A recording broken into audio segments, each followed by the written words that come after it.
Hey guys, DJ here. I'm signing back on to the Phoenix Wright Ace Attorney Trilogy. For anyone who's seen the episodes before this must be quite the shock with how much has changed since then. Because I think I was still using Neon as my avatar at that point. But now I've got a different setup and a lot of different. I wanted to redo this game, but I don't know. I guess it just kind of seemed silly since I had already done 1 through 4. So I guess. I apologize to anyone who doesn't want to go back and watch the first four turnabouts. Because there was a lot of videos, but yeah. Let's start episode 5, Rise from the Ashes.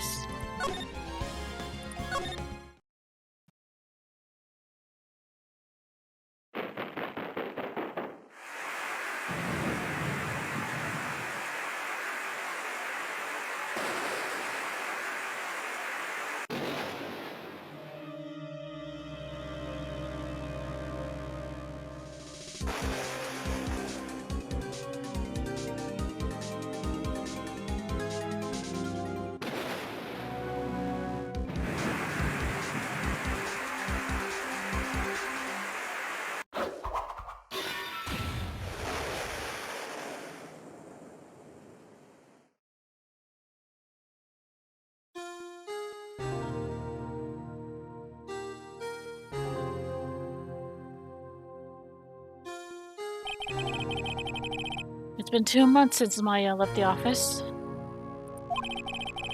2 months without a single trial.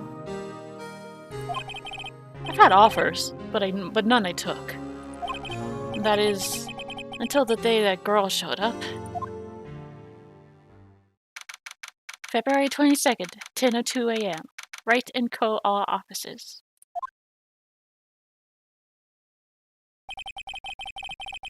Why do I come here to the office every day? It's not like I want to work. There you are! Finally! Where have you been? My sister's trial is tomorrow.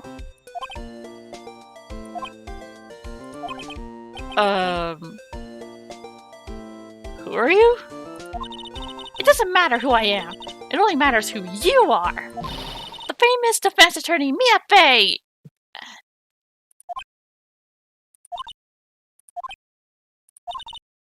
Oh, you're not Mia Fey, are you? Nope. She's been dead for quite a while now. I'm sorry, but Miss Mia Fey no longer works here. So you are the coffee boy? I'm Phoenix Wright, a defense attorney. Right. Wait! You're the Phoenix Wright? The Phoenix Wright from the Edgeworth murder case? Yes, that's correct. It wasn't Edgeworth who was murdered, though. That's a relief, then. You're better than nobody. What fuck is that supposed to mean? I'm sorry. I'm afraid I'm not taking in cases right now. But you are Phoenix Wright, right? The undefeated defense attorney? Look, I'm not accepting any new cases. I'm sorry, but you'll have to try elsewhere. Please? I'm out of time. But please, you have to help. It's my sister.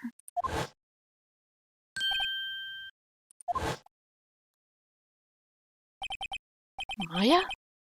Could it be? Okay, I'll hear you out. Really? Thank you so much. My name's Emma Sky. I'm a scientific investigator. Scientific investigator?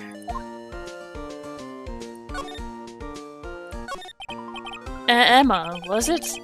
So, you're a scientific investigator? Yes, that's right. Is something wrong? No, it's just you seem kind of jumpy, or maybe just young. Young? I'll be 16 years old this year. Oh, I see. Wait, only 16? I'm set to be formally assigned to forensics in 3 more years. My work is becoming quite well known, at my age no less. So what exactly is your current position then? Well, legally speaking, I guess you'd call me an 11th grader? But I'm ready to do my job, at my age no less.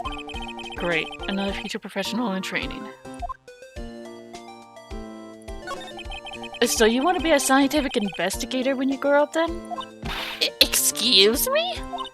I'm not a child, I'll have you know. Still, it's good to have a goal, albeit a very unusual one. I believe investigations should be done scientifically. Don't you? Yeah. Sure can't falter for lack of enthusiasm. If this case is handled scientifically, I'm sure my sister's name will be cleared. Your sister? I've been doing research, you know. I'm developing a new scientific method of case investigation. I'll show you when I'm done. I'm looking forward to it. Guess I should get down to the detention center and talk to her sister. But first... So what's this about a case? You said the trial's tomorrow. My sister didn't do it! She wouldn't stab someone with a knife. She wouldn't. So it's a murder case. I don't care if there's a witness who saw her do it. She didn't do it! I know she didn't do it. It's a scientific fact. And there's a witness. Just talk to her. You have to talk to her. Alright, I suppose I will. I promised her I'd be Mia Fey, but... That's interesting. How would she know Mia? My sister asked for Mia specifically. Does she not know that the poor woman has been deceased for the past 3 chapters? In fact, that was chapter 2 that she was murdered? Or was it the end of chapter 1? I don't fully remember.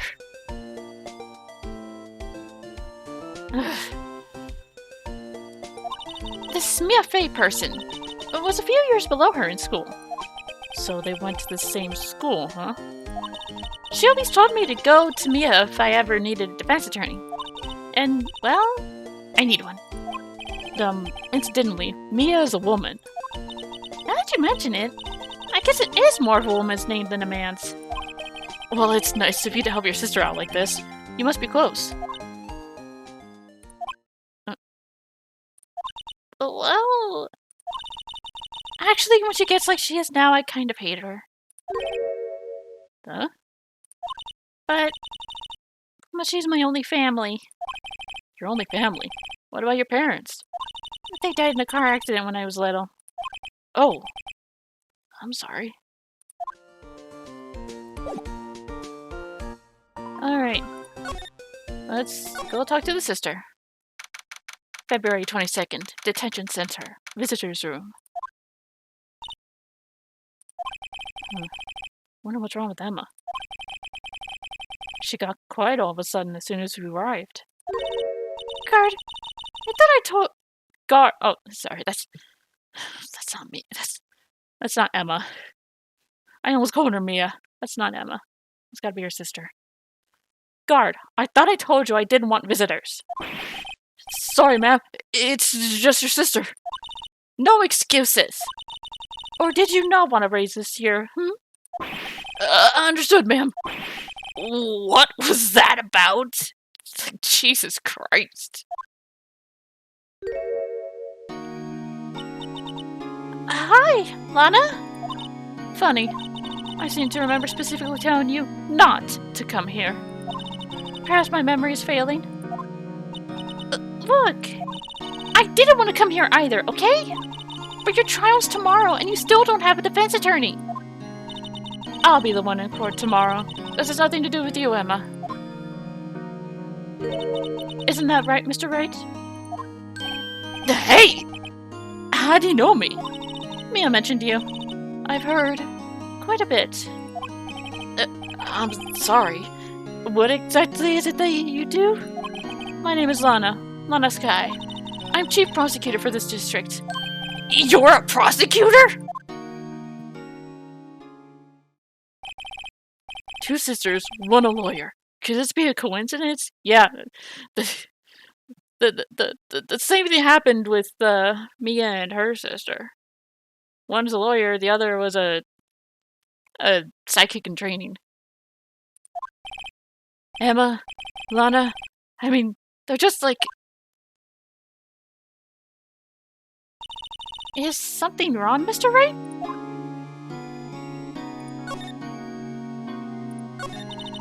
There's something you should know from the start.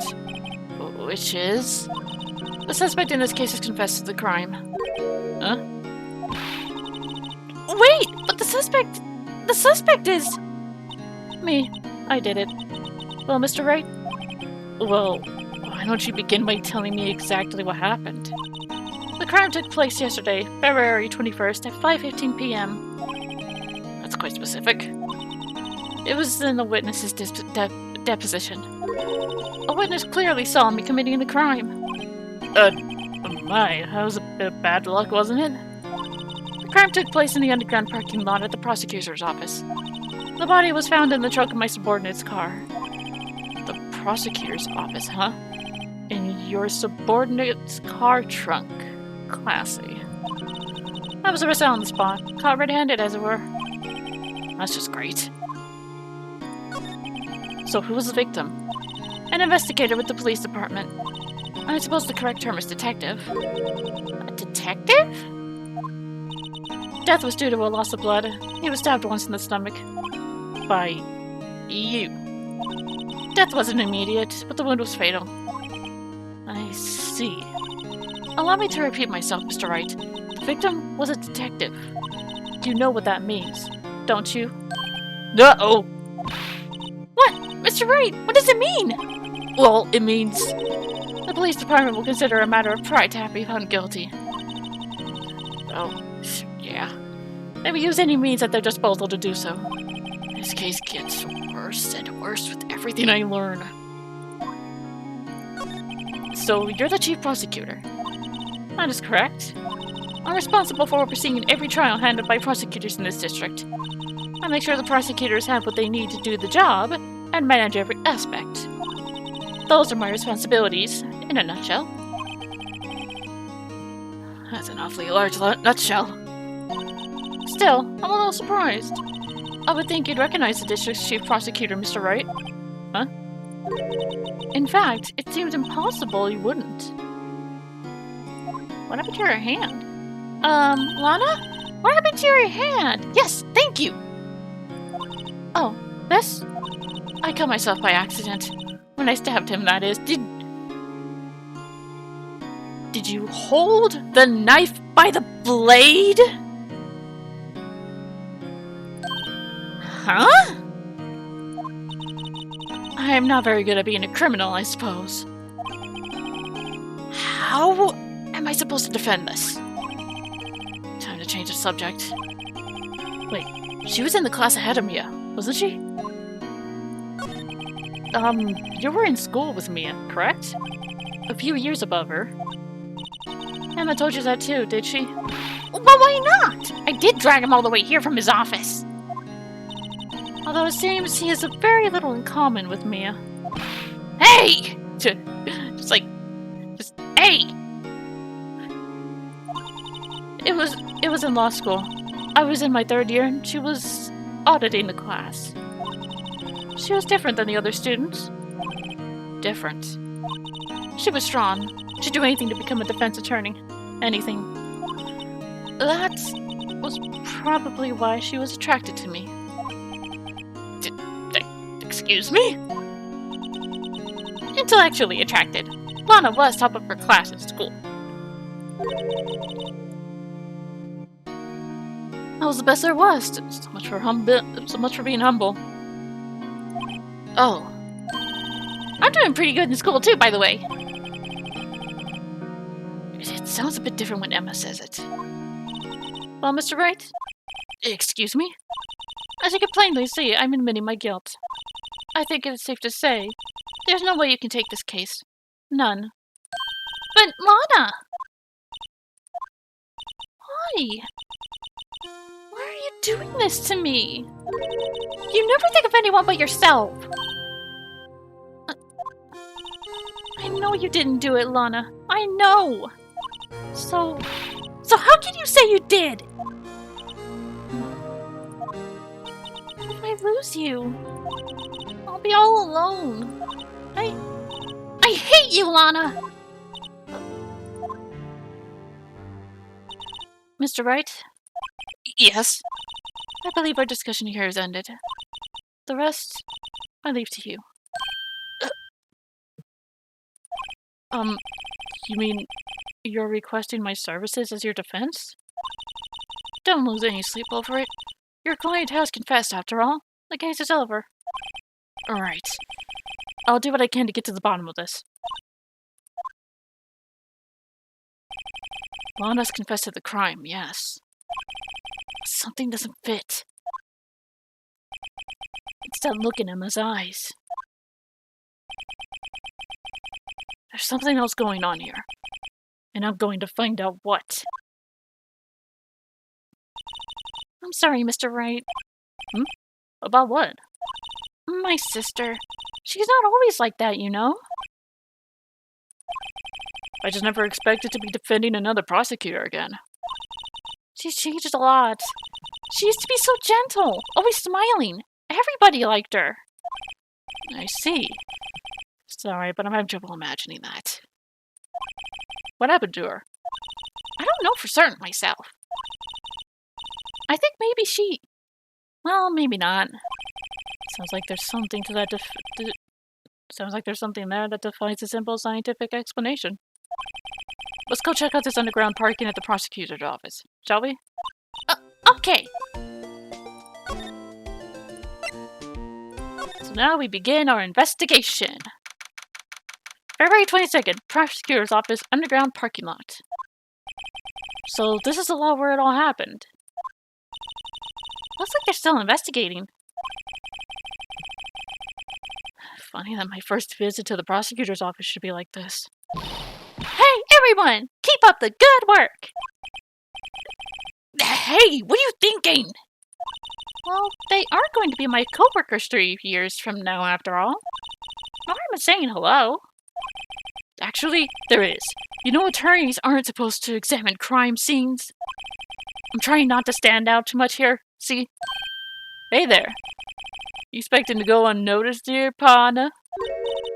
Partner?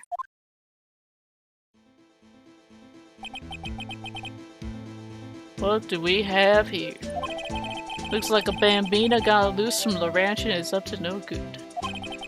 Folks gotta learn to keep them doggies tied down, partner. Mr. Marshall! Marshall. Looks more like a sheriff to me. And why is he using a knife to shave down what beard he has? Look here, Bambina. I know how you feel. But this is my Gaines Gold strike. See? Strike? This is our claim, our territory, with a muddle-load of evidence. If you're fixing to mess with what's ours, you'll regret it, partner. You know what dreams the cacti out in the desert dream? You want to? What's this guy talking about? You headed on home now. Happy trails, Bambina.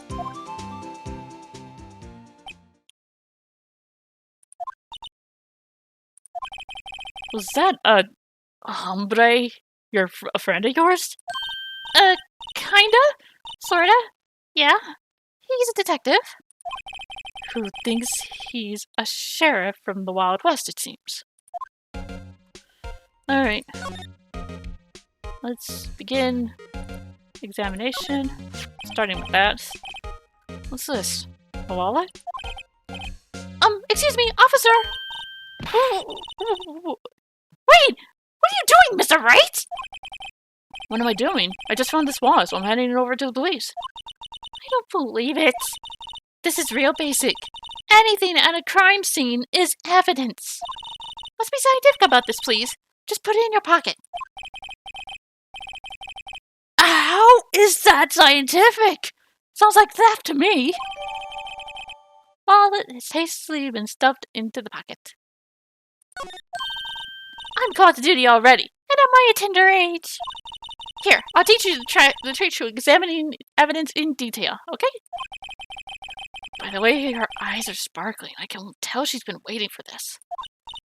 Okay, now, look at the court record. You have to be sure to examine evidence carefully, on all sides. Now, let's start examining, from every angle.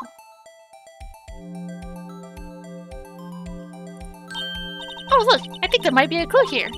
You should check it out. With the press of... well, I'm using a mouse, so... This is an ID card. Sergeant Bruce Goodman, ID number 584219989. See? Well, isn't scientific investigation useful? I guess. Though I don't see what science has to do with it. And now we got Goodman's ID. Let's be sure to examine every piece of evidence we find. I guess I've got to be on my toes from now on. Okay. No clues here. No clues here. Here, a phone! Let's see if it works. Hey, don't touch stuff we don't need to be touching. I can't hear anything. My ears! No, my ears! Maybe it's due to barometric pressure. What is she babbling about? Hey, what did you just say? See, you can hear just fine. The phone's broken. Aha! A ladder. That's a step ladder. What's the difference? In scientific terms, please. It's scientific, huh? Look at the basic nature of things, Mr. Wright. This all seems so horribly familiar somehow.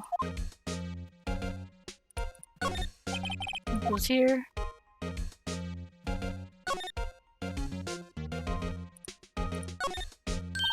Oh, no time to waste. Let's get hunting for clues. Wonder what this is.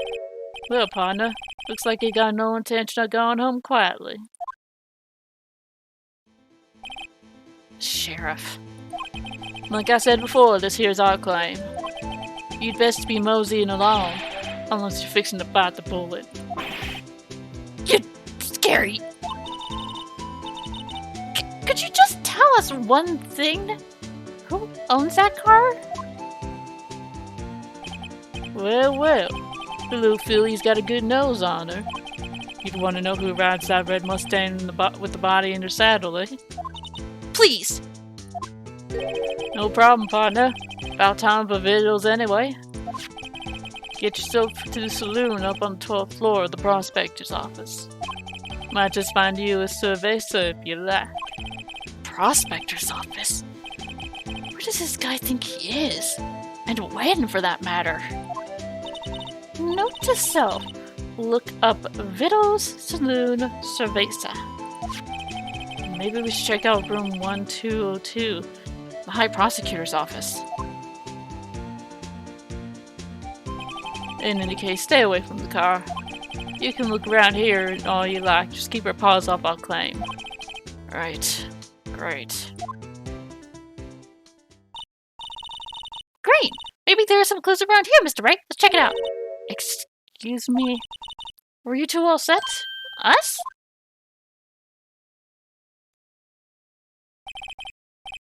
What's this? She couldn't be. You're selling lunches? Here? This is a crime scene. Hello. Half and half, was it? Oh, thanks. And you, sir? Yes? Some crunchy goodness coming at you. Thanks. Interesting way of doing business. This area is off limits to anyone without clearance. Especially passers-by. Or are you officers? No, but you don't exactly look like the type to have clearance. Well, that's hardly a way to greet someone. Even if my days as the cough-up queen are over. Cough-up? Huh? You know, I'm feeling kind of full. Maybe I'll pass on lunch. I'm quite connected to this case, you see. The images have burned into my eyes, you might say. Yes, all the sordid secrets. Secrets? Dear me, you are a slow one, aren't you? I'm referring to the murder, the stabbing of that detective. What? The witness clearly saw me committing the crime. You mean you're the witness my sister was talking about? Please, cough-up queen, tell us what happened. The name is Angel Star. Don't you go forgetting it. Or before you know it, I'll have you whimpering at my heels. Yes, ma'am! Yes, she means it.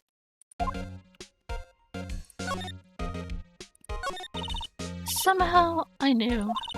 Yesterday was a day of destiny. I knew something was going to happen. Just like I know the daily special on Friday every week is salmon. Destiny? Was yesterday special for some reason? You're a defense attorney, right? You should know then.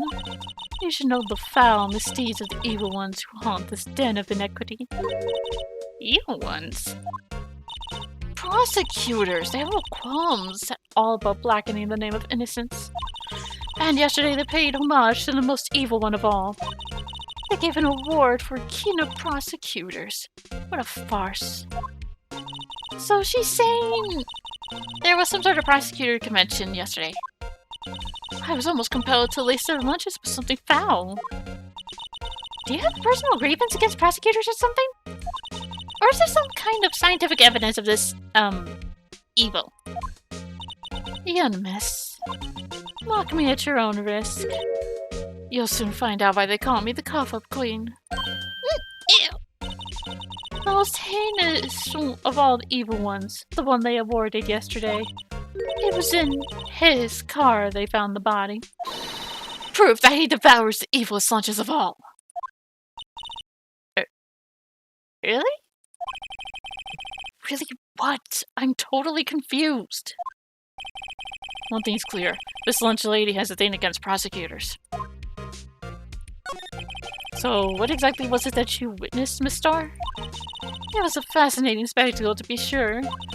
I now feel what I know. I feel. I now. I now feel. I know what they say when they talk about a woman's wrath. To see Lana Skye wield that knife so. Her knife flashed in anger, bringing him to a sad end. It was truly a sight to see. You mean you saw in the very moment of the crime? The sound of the silvery ties to this world being cruelly cut still rings in my ears. And the rhythmic beat of Lana Skye's knife. Wait a second, you know Lana Skye? Huh, of course. It's quite a feat, becoming chief prosecutor. How many lunchboxes of sin does she pack into that pack to make that journey, I wonder? She always travels light.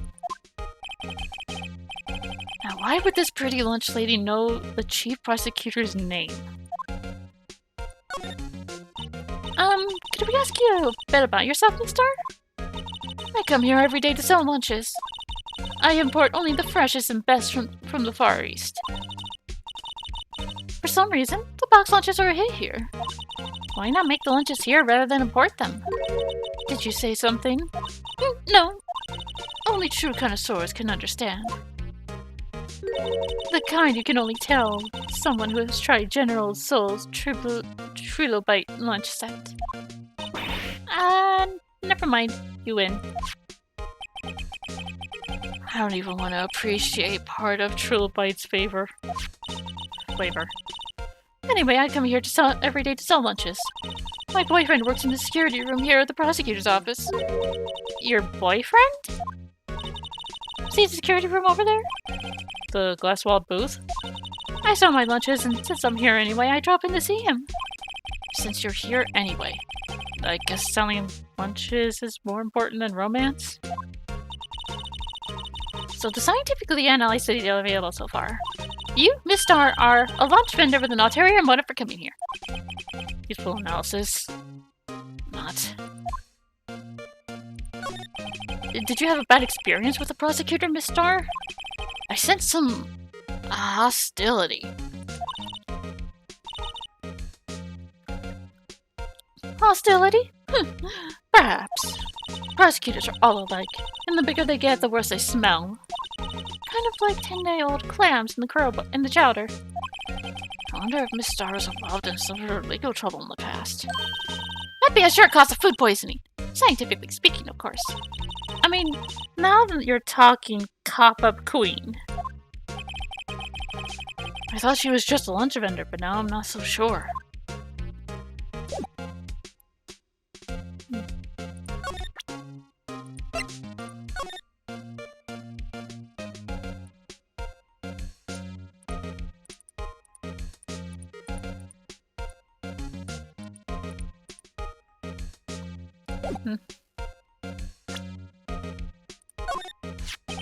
About this card. Lunchline vendors only accept cash, no cards.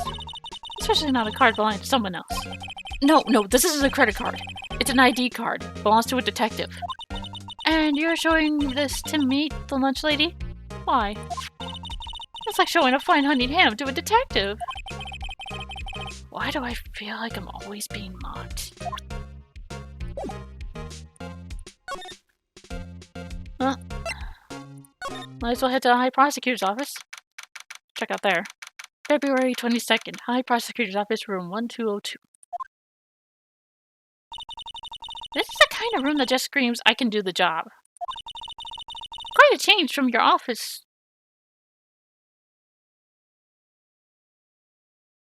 Is this Edgeworth's office? His suit is on the wall. Thanks. Look! There's a trophy or something here. A trophy? Wait, that's Shield. It takes real nerve to display stuff like this. Whoever's office this is, they must be a real stuck-up jerk.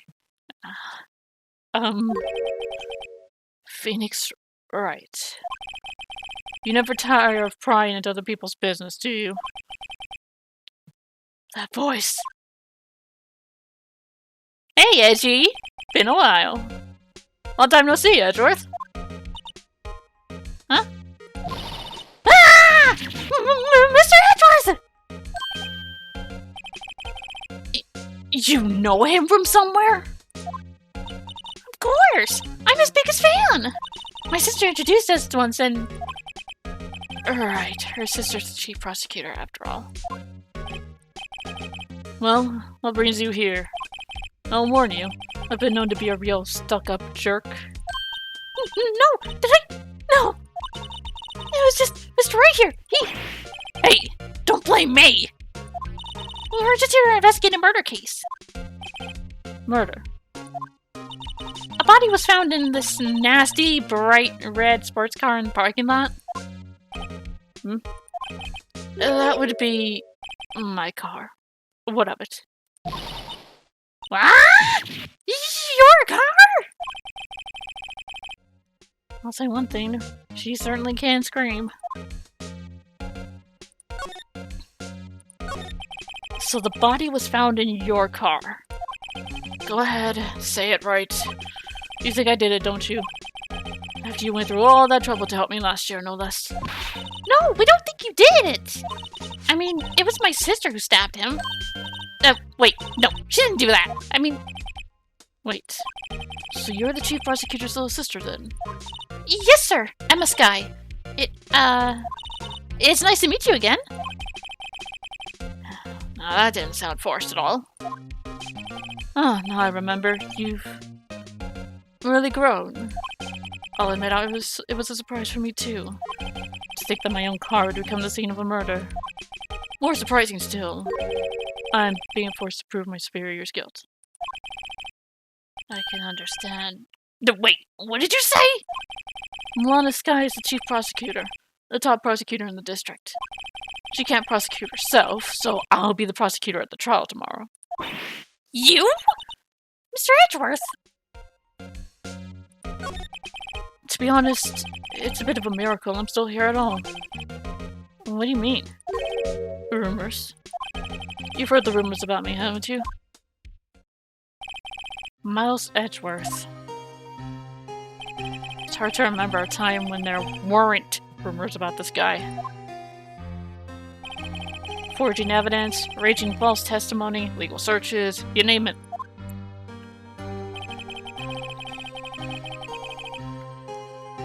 Thanks to you, my innocence was established in the trial at the end of last year. However, there are some who say I'm the one responsible for the current incident. What? That's crazy! Some people need very little excuse to think ill of others. It's a fact of life. Impossible to stop. But some of them even go so far as to present me with toys like this. They think it's funny. Toys? A bronze shield? There's gotta be a story behind that one. Chief Prosecutor Sky? Yes. We first worked together on a case 2 years ago. It was my first big case. That's right, I remember. 2 years ago. I wasn't even a lawyer then. Since then, I always felt that she was looking out for me. It appears I was mistaken. Mistaken? Why? I mean, I know she's not the warmest person, but I'm sure she felt some responsibility for you. Then, why? Why did she stab one in the trunk of my car? Not only that, she stabbed him with my knife. What? Ah? Mr. Edgeworth, your knife was the murder weapon?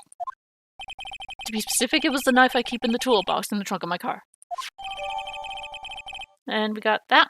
No prints. Traces the victim's blood. No prints, meaning they used gloves. Wait. If the person used gloves, how did Lana cut herself?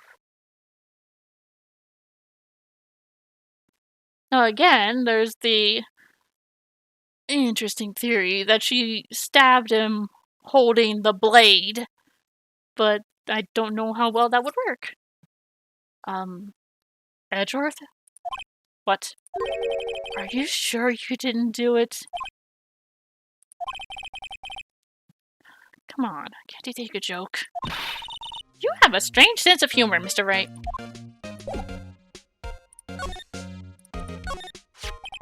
I've been wondering, what the heck is this? It has a big K on it.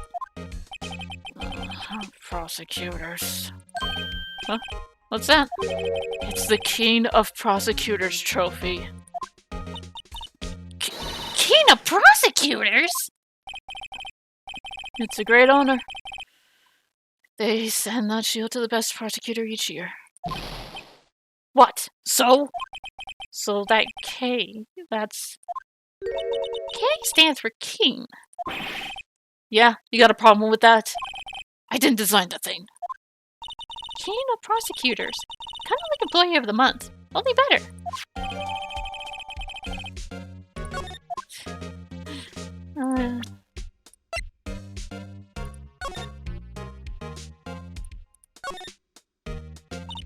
This must be the victim's blood, right?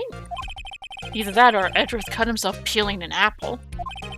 What's Edgeworth doing with a knife like this anyway? Hey, maybe he spends the weekends roughing it in the wild.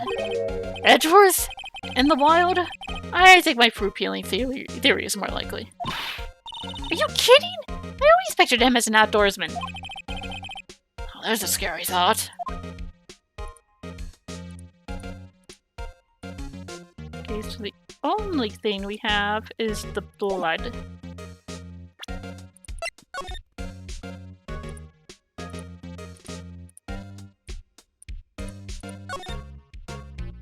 Hey, check it out! There's a metal plate here! Looks like the names of all the previous recipients are engraved on it. Wow, one guy's listed a bunch of times. Von Karma. Guess he must be a foreigner? I never want to hear that name again. Yeah, that's probably it. Well, wherever he's from, he must be an amazing prosecutor. I'd like to meet this Mr. Von Karma. No, you don't. You really don't. You really, really don't. When she says it, his name does kind of have a ring to it.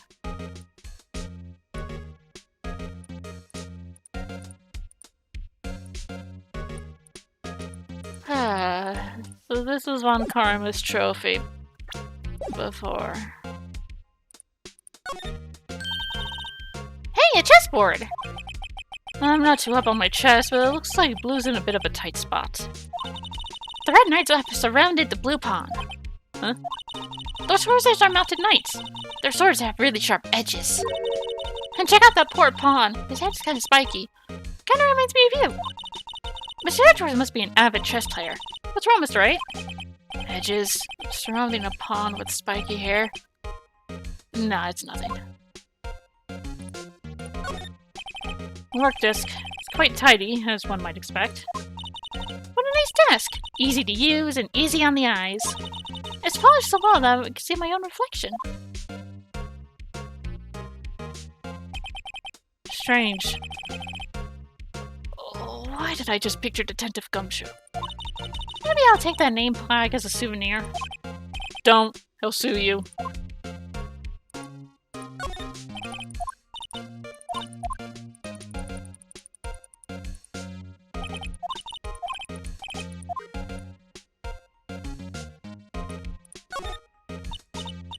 My, what an amazing bouquet! I had it around the samurai. Just right for Mr. Edgeworth. No kidding. Hey, there's a card on it. Back from the dead. Wendy. Wendy? I've heard that name somewhere before. And beside it, a giant steel samurai! Wow, I want one. Huh? There's something written on the bottom of his foot. Between a rock and a hard place. Wendy. Wendy? Is she Mr. Edgeworth's fiancée? I don't think so. Wow, this jacket's even lacier than his usual ones. It's supposed to be his lucky trial jacket. Lucky jacket. Right. I've never seen him wear it. I'm sure there's a story behind why it's in a frame. Maybe I'll be naughty and take a picture. She's getting way too excited about this. Mr. Edgeworth has such a comfy sofa. Sofas like this make me want to curl up and take a nap. I bet he pores over his case files until the wee hours of the morning. Then he takes off his jacket, rolls up the sleeves, and goes to sleep using his arms as a pillow. I don't believe it. She's actually daydreaming about Edgeworth working. I bet in the morning he has sofa hair, and little creases in his cheeks from the seams. He's so cool. Sofa hair is cool. Wow, these are all case files. They're stacked up to the ceiling. There's even a ladder. Odd. I thought Edgeworth wasn't good with heights. He must have someone get them for him. Strange. I just pictured Detective Gumshoe. He must study Casey reports so closely. He's so cool. You wouldn't say that if you saw him sweating bullets up on that ladder. Ooh, cute! What a pretty tea set! I go more for the instant tea bags myself. Amazing! The drawer below is filled with packets of tea leaves.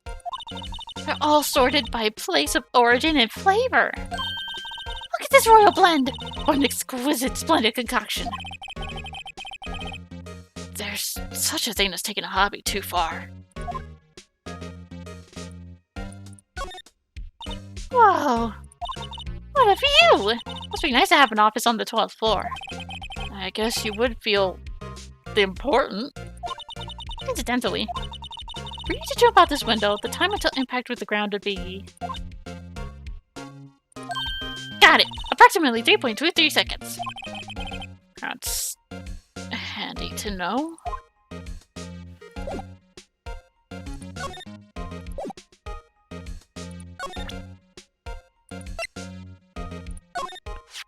Say, Edgeworth, I was wondering about this.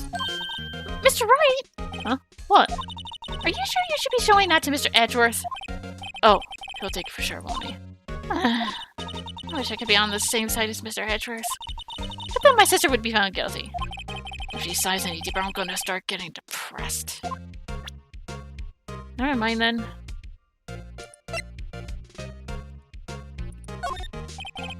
It's against my policy to discuss evidence with the defense, especially with you. He doesn't like you much, does he, Mr. Wright? No, with Edgeworth it's never personal. It's all about winning tomorrow. Alright, let's head back to the parking lot.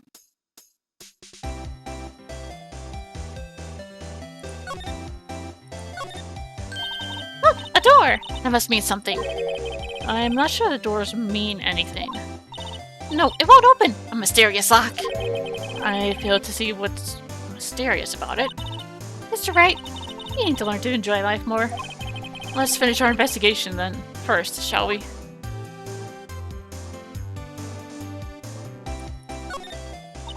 This wall is in our way. It's got a faucet for water. Wait, I know! This wall is merely a facade hiding the truth. This is no wall, but a water tank. I fail to see how it makes any difference either way. No drum. Looks like it's filled with water. It's heavy! I can't even budge it. The drum over here is on its side. Wait, I know! I'll hide in here and do a stakeout. I think he'll probably just get arrested. In fact, you may not even have to hide in the drum to get arrested. What? I'm not suspicious! This is where the cars leave the lot. The arrow on the ground makes it look more like an entrance. What are you talking about? It's plainly an exit. Well, maybe it's both? Kind of a dual purpose? Aha! The theory of relativity. I've got to write this down. Hey, Mr. Wright!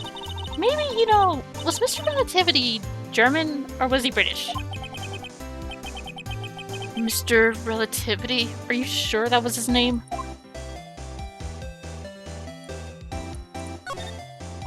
Look, a stylish glass-walled room. Very nice. You can see the whole parking lot from in there. Is this security? Perhaps it's a cafe? Huh? Cafe security. Yeah, that must be it. Let's check it out later. I hate to break it to you, but I think that's probably just a security guard office. You know, I scored a 97 on my science test the other day. Too bad they don't have a test for common sense.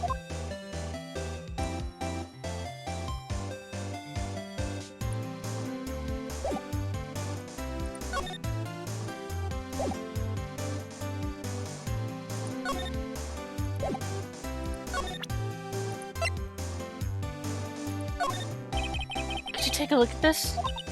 You! Yes? You said you wanted some hot tea, right?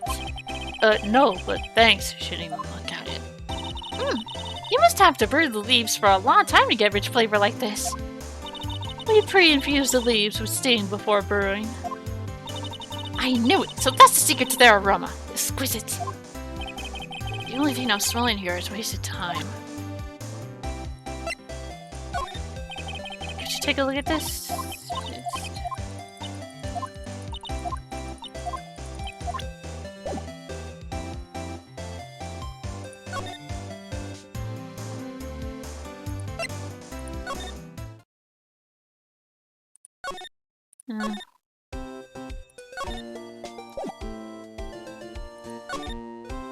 I am missing something.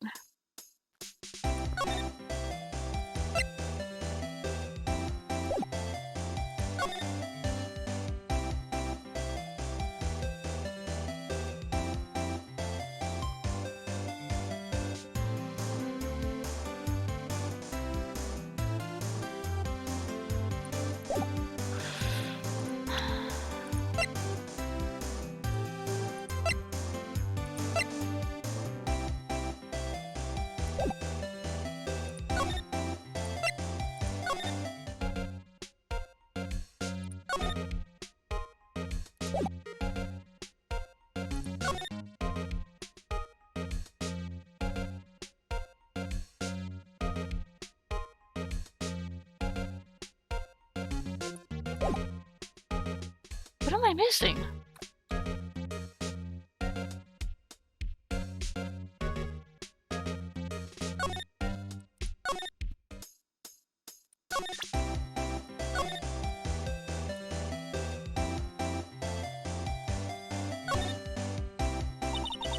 So this is what the bag of the badge looks like. And I always thought it had a safety pin. Each badge has a number carved into it. That way you can tell which attorney it belongs to. You mean you couldn't lend your badge to anyone? No, I'd be found out right away. Well, that's no fun.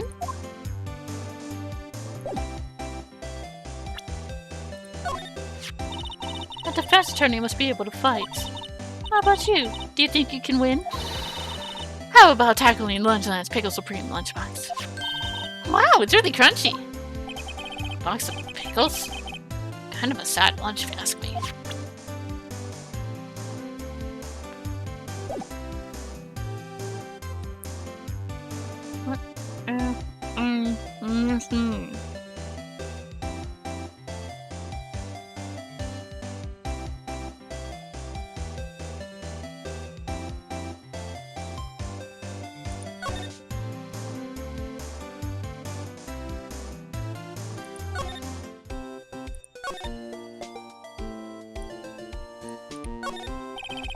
Public and legal books stand in a front row. They mock me. I tried reading one and made my head hurt. When I closed it, it slipped out of my hand, then my foot hurt too. Mia's desk. I sit here even less now that I've stopped taking cases. I'd at least dust it off once in a while. There's a poster of the Steel Samurai on the wall. Maya stuck it up there on the day that she left. I didn't have the heart to take it down. I do sometimes get strange looks from the clients, though. Mia's plant, Charlie. I've been taking care of him in Maya's absence. It's like it's cleaning day again at the hotel across the way. I hear they're planning the second branch outside the city. Egats, the bellboy was staring right at me!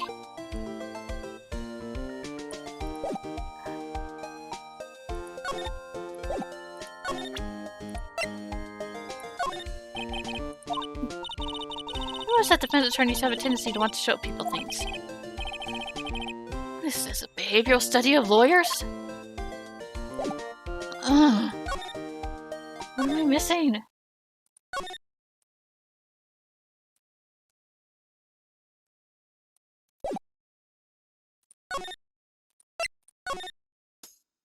This happened when I tried to record this before as well. All those years ago. I just got stuck for a while.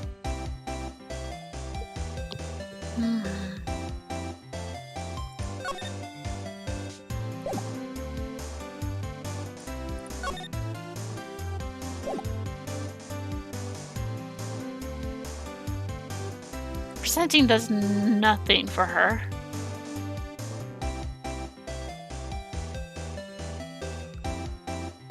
Why can't I go to the security office?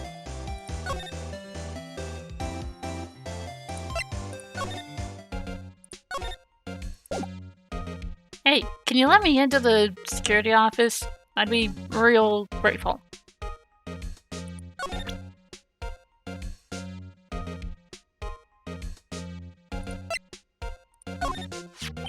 So basically this says you were the best of the best last year, huh? You can take that foolish grin elsewhere, right? I lost a day of work to receive that travesty. Huh? Why is that? I had to go to the police department to receive that broken shield. The police department? I think this is what I missed. Yes, right next to the police station downtown. You've been there, haven't you? Where Detective Gumshoe works? Yeah. I was wondering something about your shield. Why is it broken? What does it matter? I've got more important things to worry about. Oh. Right. He doesn't seem too concerned about his award, for better or worse. Yesterday was a very busy day for the prosecutor's office. Maybe we should ask him more about yesterday. There we go. Could you tell me more about yesterday? The day of the murder? Yesterday was the annual cleaning day at the prosecutor's office. Cleaning day? Working with the police department, we sort and file all evidence for solved cases. We call it evidence transfer.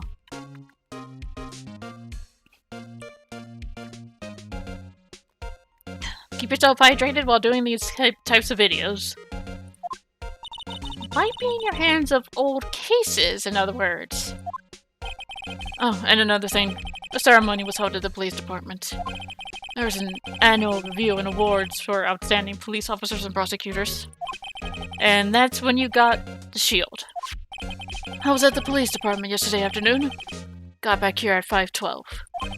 That's very precise. People like myself and Mr. Edwards pride ourselves in our position, Mr. Wright. No, I place little faith in my memory. The only thing I trust is solid evidence. Edward's parking stub, added to the court records. Entered at 5:12. This is the parking stub from the underground lot. The murder took place around 5:15. So the murder happened right after you got back? What, right? I'd appreciate it if you direct that suspicious glare elsewhere. Hi? Excuse me, but is Mr. Edgeworth, anywhere on the premises? I'm Edgeworth. What is it? I'm here, sir, at the request of the chief, sir. I've got your report, sir. Report? What, did you find new evidence in the case against Chief Prosecutor Skye? I don't like the way this conversation is going at all. Skye, sir? No, sir. No name of that kind, sir. Not in this report, sir. I think I just heard Edgeworth's lid blow. Mr. Edgeworth's lid isn't on very tight, is it?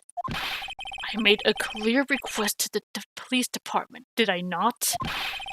I need to focus on the trial tomorrow, so don't bring anything unrelated! Sir, but sir! I'm just following orders, sir. They told me to bring this to you. I wasn't aware of the particulars of your arrangement with us. Give me your name. Yes, sir. Meekins, sir. Officer Meekins. Right. Officer Meekins, take your report and leave. And good luck with that race next month. But sir, I didn't know. Poor guy. Looks like he was absent on the day they gave out brains and good luck. Right. Yes, sir! Caught me off guard. As you can see, I'm busy. You may leave now. Let's see what he says, Mr. Wright. The victim was a detective from the same department that patrolman just now. Go down to the police department. You can ask more there. Thanks. Seems to have finally calmed down, at least. Alright. Now we have a new place to go. February 22nd, Police Department, entrance. Phew! We're finally here. Why would they put the police department so away from the prosecutor's office? Beats me. It took almost 30 minutes by taxi. The traffic wasn't even that bad. Police department, huh? I've only ever been to criminal affairs next door. Hold on. What's that?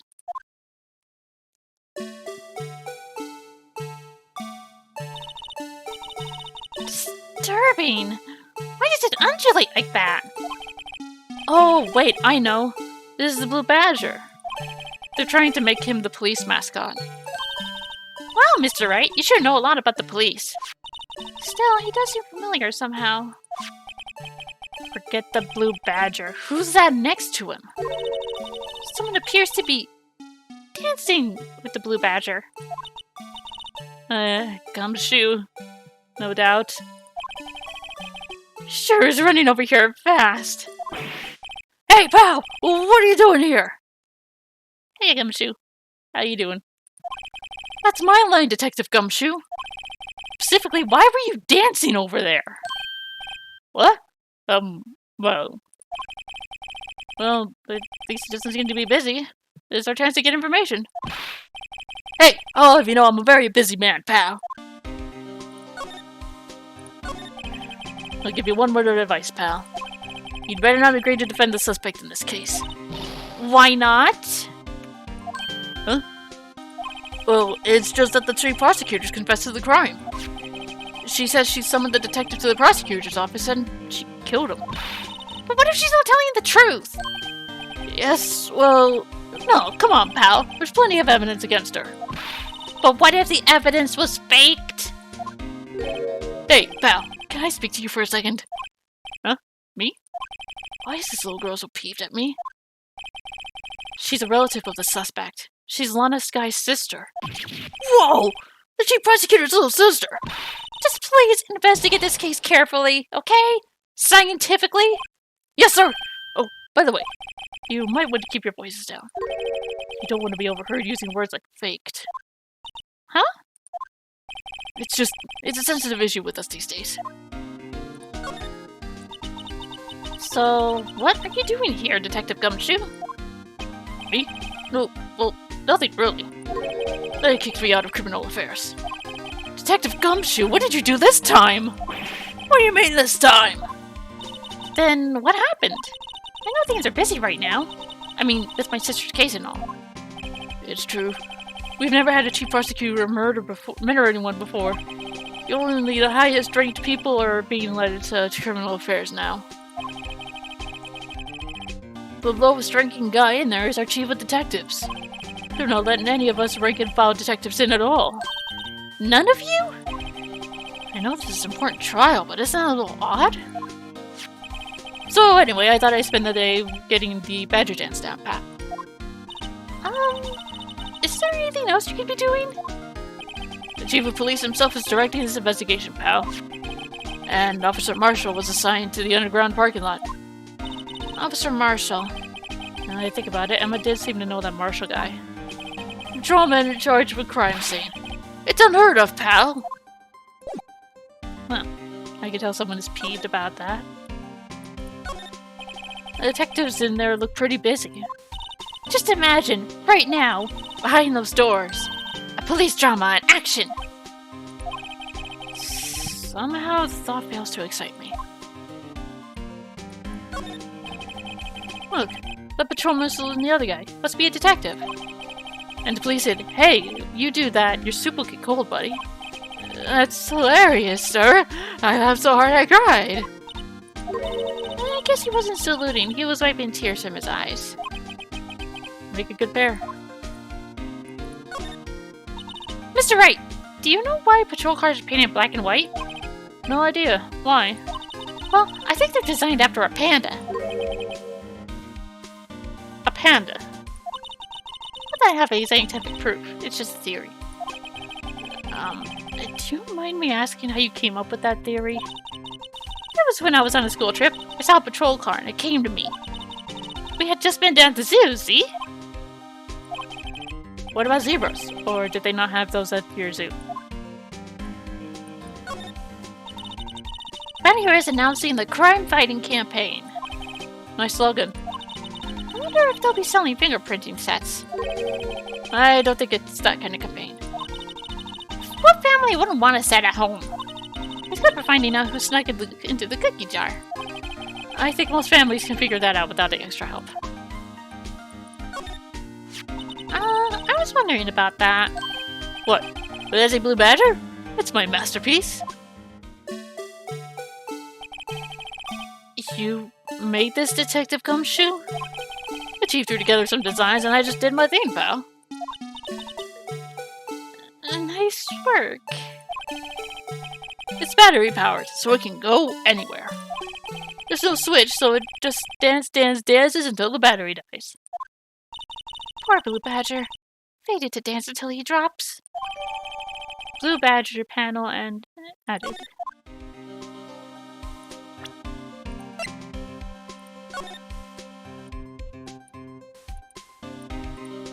I don't want to examine this anymore.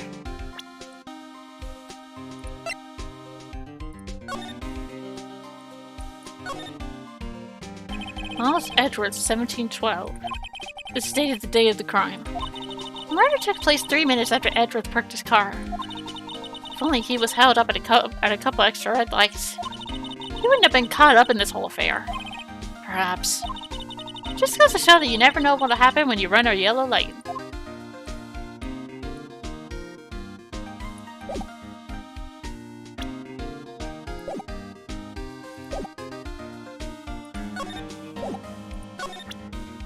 Okay, let's... Detective Gumshoe, what can you tell me about this? Huh? Hey, pal, this is a detective's ID card. You can't just keep that, you have to turn it into the police. It's people like you that get me into so much trouble all the time. Meaning Detective Gumshoe must drop his card a lot. Let's see. Bruce Goodman. Goodman. Sounds familiar. Nah, my mistake. But didn't you work together with him in criminal affairs? Whoa, now I remember! Bruce Goodman! He's the victim! That's what I thought. Can you tell us more, Detective Gumshoe?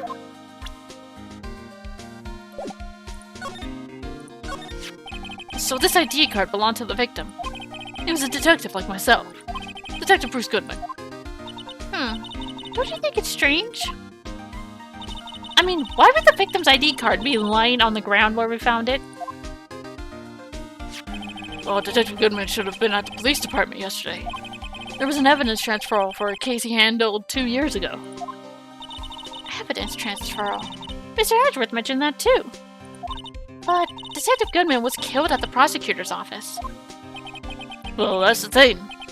It's hard to say this, but word is that chief prosecutor's guy called him out there to the parking lot. And Lana's confessing as much.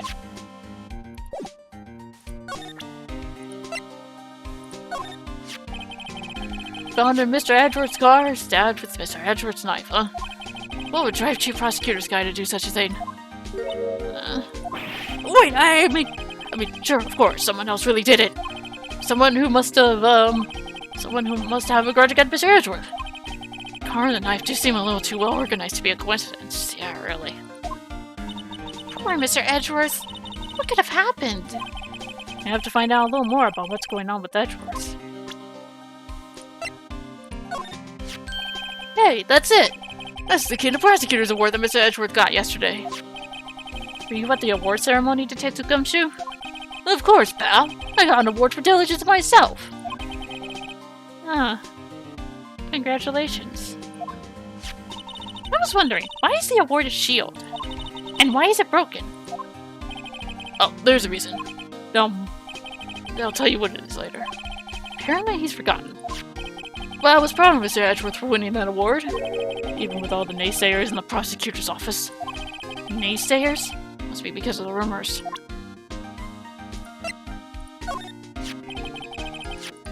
Okay, there's that thing again.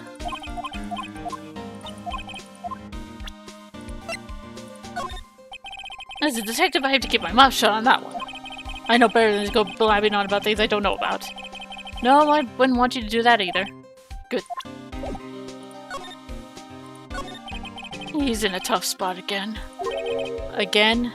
Besides the case he was involved with and Varun Karma trying to basically put him in the slammer for something he didn't do when he was a kid.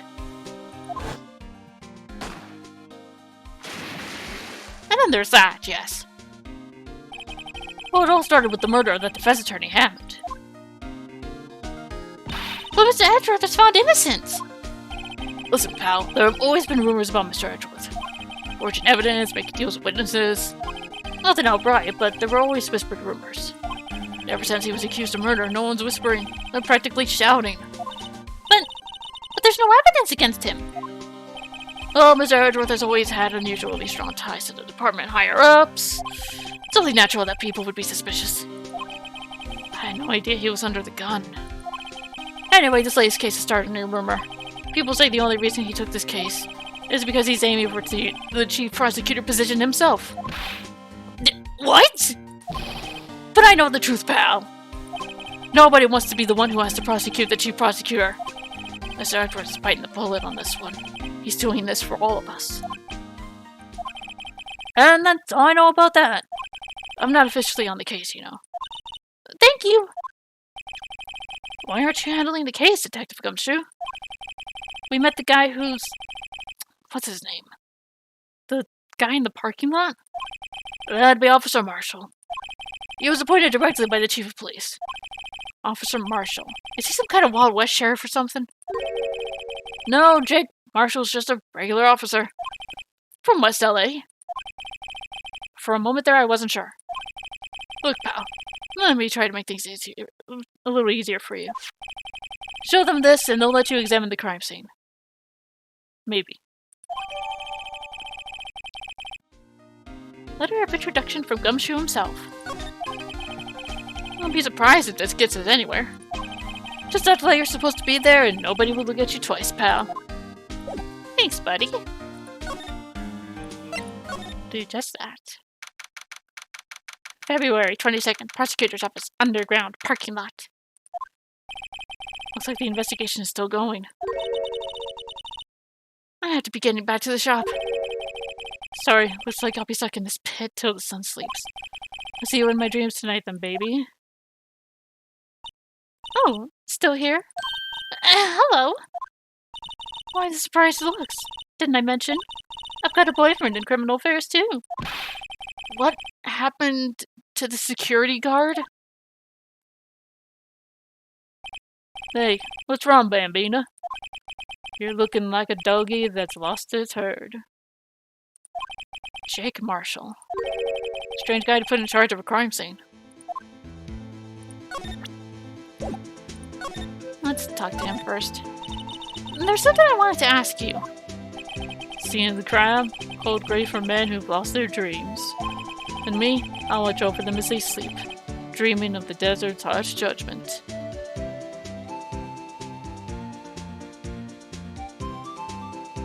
How are you from West LA? I figured you'd be from somewhere in the southern states. He's asleep. Well, should we show this hopeless case something to catch his interest?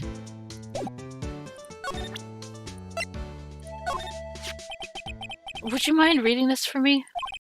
What's this? I warn you, fan letters to me go right into the spittoon. It's a letter of introduction from Detective Gumshoe.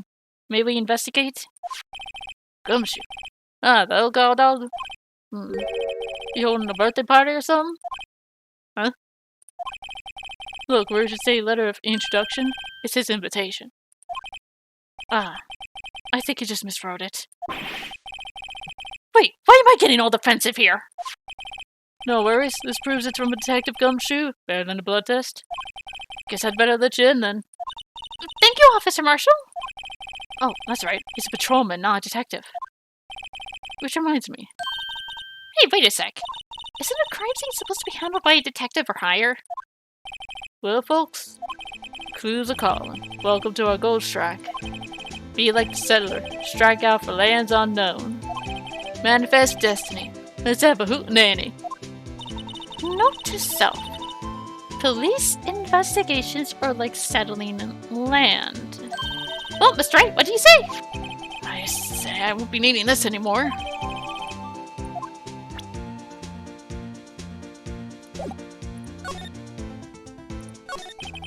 Officer Marshall, could you tell us more about the victim? Good man always die young. Remember that, partner. Could you be a little more specific? Bruce Goodman. He was a detective, right? Oh well, not sure if I should dog it there now. Detective Goodman was stabbed here at 5:15. Smiling Madonna told me the tale. I think he means to witness Miss Angel Star. One stab to the chest, fine piece of work.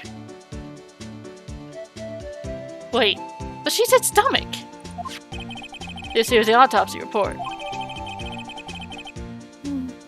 That's due to loss of blood, one knife wound, died within 4.5 hours.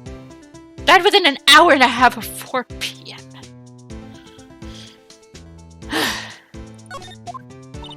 Was my sister involved with the victim in any way? Funny you should mention that, Bambina. Chief Prospector Sky and Detective Goodman had nothing in common at all. Nothing in common? They apparently worked together on a case a few years back. So there's no motive. Goodman wasn't a particularly gifted detective. That's one reason why he didn't do much work with the chief prosecutor. But my sister called the victim here on the day of the murder, right? Here, to this parking lot. So it seems. Like calling an unarmed man to a shootout high noon. I don't mean any offense, but... Officer Marshall, you're a patrolman, right? Not a detective? You calling me out? They shoot you for that in Texas. Huh? I was one of them fancy shoot detectives till 2 years ago, to tell you the truth. Oh, really? How he tells me. But you're a patrolman now, so how can you be in charge of a crime scene? Nothing gets by you, does it, Bambina? So why are you in charge? No reason. We're just short in hands right now. I'm keeping an eye out in the meantime. That's odd, though. Detective Gumshoe was saying he had nothing to do. Nothing important, at least. He's nothing but a sad old cowdog that can't find his tail. Maybe it's because he runs with that Edgeworth, eh? Edgeworth? The cowdog's been kicked out of his cow run. By order of the chief of police. Just, you don't realize it yet. Detective Gumshoe kicked out of the investigation?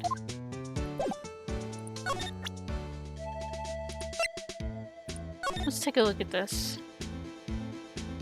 Goodman, 36, male.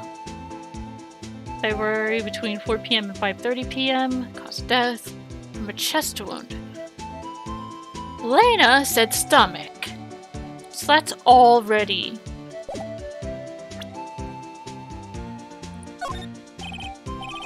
Alright, compound to count to 3. Huh? Gotta do that if you're gonna draw evidence on someone. That's what we do in Texas. Remind me never to visit Texas.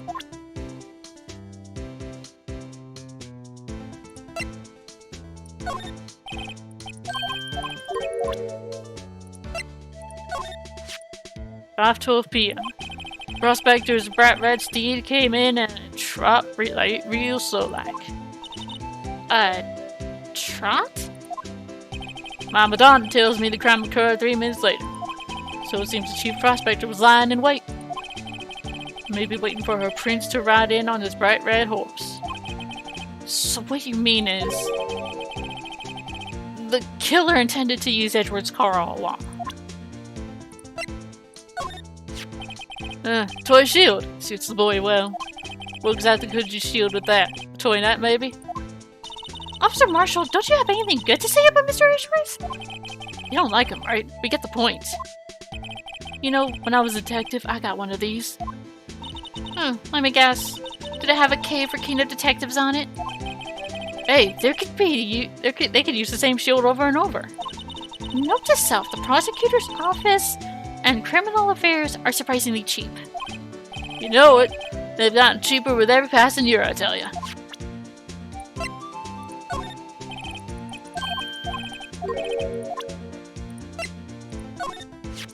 What's that, some sort of police passport? This is Detective Goodman's ID card, strangely enough. We found it a good distance away from the crime scene. Good distance? In this rat hole? If you want distance, get yourself to Texas. Texas? There's a tiny little crime scene in a tiny little town with tiny little evidence. What difference does a few yards make, compadre? Note to self, if you encounter suspicious evidence, think of Texas. There's no better way to study than to hang out with the pros. This guy's far from a pro. Alright. Examining the actual crime scene. This looks like a cell phone.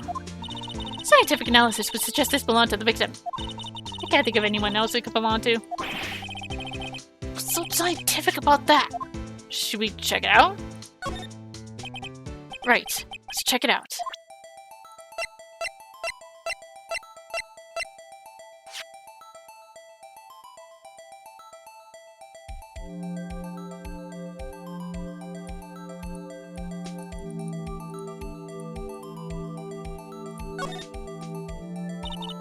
Man, what a boring strap. What's wrong with it? Everyone has different tastes, you know. Here, check out mine. Here, check out mine. It's a pink princess strap. It's hard to come by, you know. I see the series is as popular as ever with kids.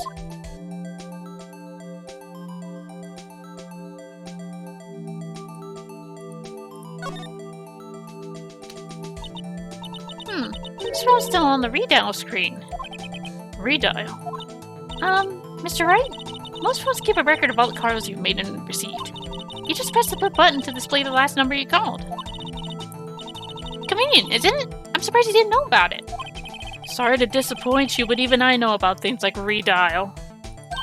Huh? Oh, I'm sorry. It's just, you never know with people from your generation.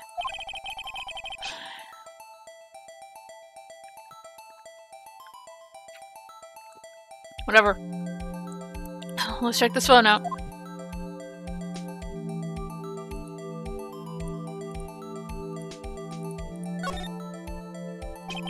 Now to see who the owner of this phone called last. Note to self. A defense attorney doesn't think first, he just pushes the button.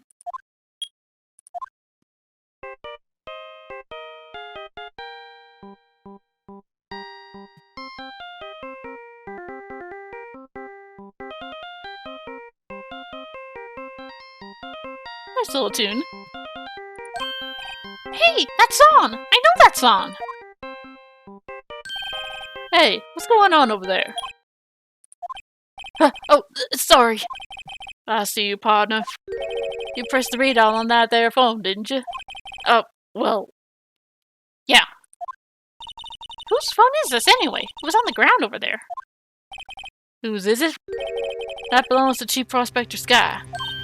What? It's my sister's! She apparently dropped it when she was taken into custody right after the crime. Look, the last call was made right when the murder occurred. Looks like she was fixing to call someone. Except she only spoke for a few seconds according to this. Who did she call? No idea. Sorry, partner. Now I got a question for you, partner. I heard a phone ring just now. One of those newfangled ringtones. Oh, that? Oh. I'm sorry, that was my phone. What? Your phone? Yeah, it's kind of strange, but someone called me right as we picked up the other phone. Wrong number. I hope you're not lying. They shoot you for that in Texas, partner. Uh-oh. I've incited the wrath of the Lone Star Patrolman. Okay. Continue the examination. What's this? Looks like a note of some sort. Look, something's written on it. Goodman. You're right. Let's see. 67S122. There's a name printed on the paper above that. Goodman. Maybe it fell out of his pocket when he was killed. Well, so what does that mean, Mr. Wright? How am I supposed to know? Note to self. For deductive reasoning, go to Edward, not Wright. I'm sure Edwards wouldn't know what this means either.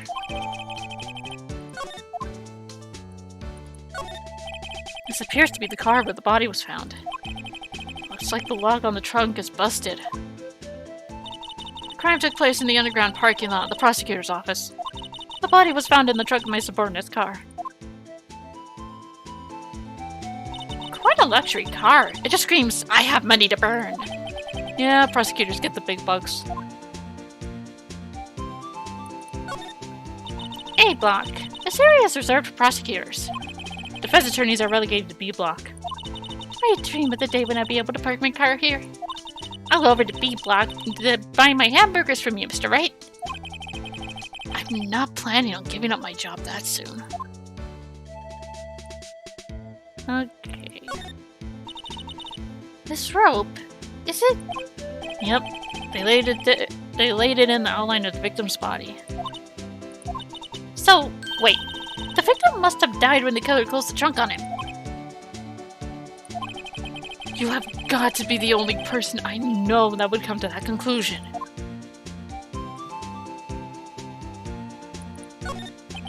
B block is through there. That's where visitors park. I can see the lunch-led car over there, far in the distance. Hey, you're right. I like the cute design on the door. I can see a cartoon cow munching down on a juicy-looking steak. Doesn't that strike you as a little creepy?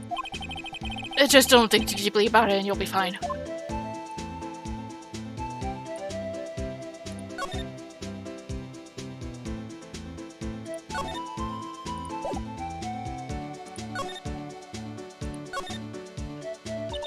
So there's no connection between Detective Goodman and my sister. That's correct, but there's a goldmine evidence against her.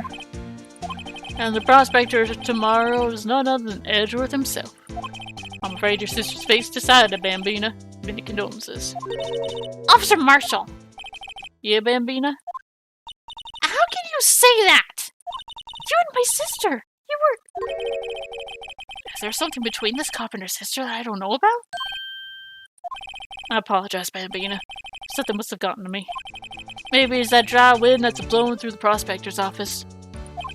Dry wind or ill wind. Someone's up to something here, but who? Suspicions about Mr. Edgeworth have been flying around for nearly 2 years now. Forged evidence and arranging testimonies, you mean? He was unbeatable because he did whatever it took to win. Unbeatable, that is, till he met you. But rumors are just rumors, aren't they? These prospectors these are prosecutors we're talking about. I'm starting to make her sound like him. Evidence is everything to them. If you follow the rumors about Edgeworth to their source, you find one person. But they're off limits. Untouchable, you might say. One person? Who? I hate to say this, but it's your sister, Bambina. Chief Prospector Lana Sky. What? My sister? Edgeworth couldn't rustle all those cattle by himself. Some people load their guns with bullets. Some people load them with deals. Wait, you're saying Edgeworth was making deals to win trials? Where there's gunshots, there's bound to be bullets. That's what the old-timers say. There's a big old secret hidden around here somewhere. Everyone knows it. Sounds like Detective Gumshoe was taken off the case? Did they target him because he was closest to Edgeworth? So, well, how are we doing, Mr. Wright? I guess we got some clues. We have an autopsy report, note from the victim, and a cell phone. So, you think we'll be okay? Well, the only thing that's still bothering me is that Lana Sky is confessing to the crime. She says she did it. No problem. I can guarantee that she's not the criminal.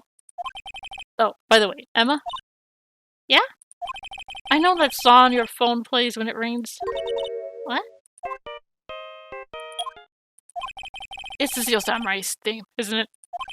That popular TV show? For kids? The phone that rang earlier wasn't mine. It was yours.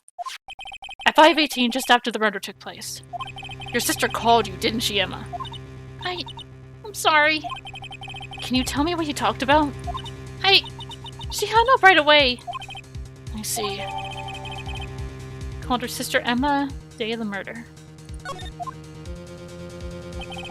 A detective is murdered and the suspect is the top prosecutor in the district. I've got a bad feeling about this. Like, maybe I still don't know everything that went on here. To be continued.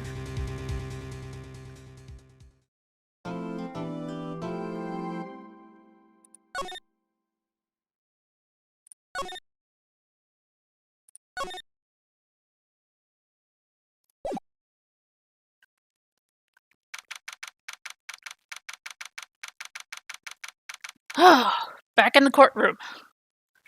After so long. February 23rd at 9:34 a.m. District Court Defendant Lobby Number 2. How did the investigation go yesterday, Mr. Wright? Frankly, there's still a lot of gray areas. Or rather, the whole thing is one big gray area. Don't worry about me. No matter what the outcome. I'm ready to accept my fate. I believe in you, sis. Mr. Wright, let me offer you a word of advice. Yeah? A defense attorney should never believe their client. The defendant is called to trial because they are suspected of wrongdoing. Never forget that. Sky, you remind me a lot of Mia. But there's one decisive difference between you and her. And that is?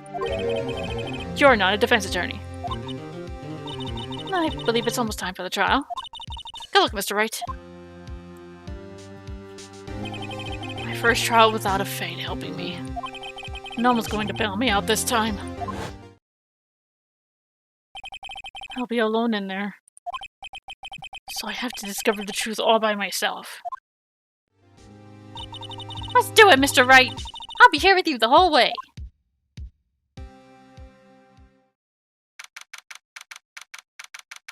Oh, we're doomed.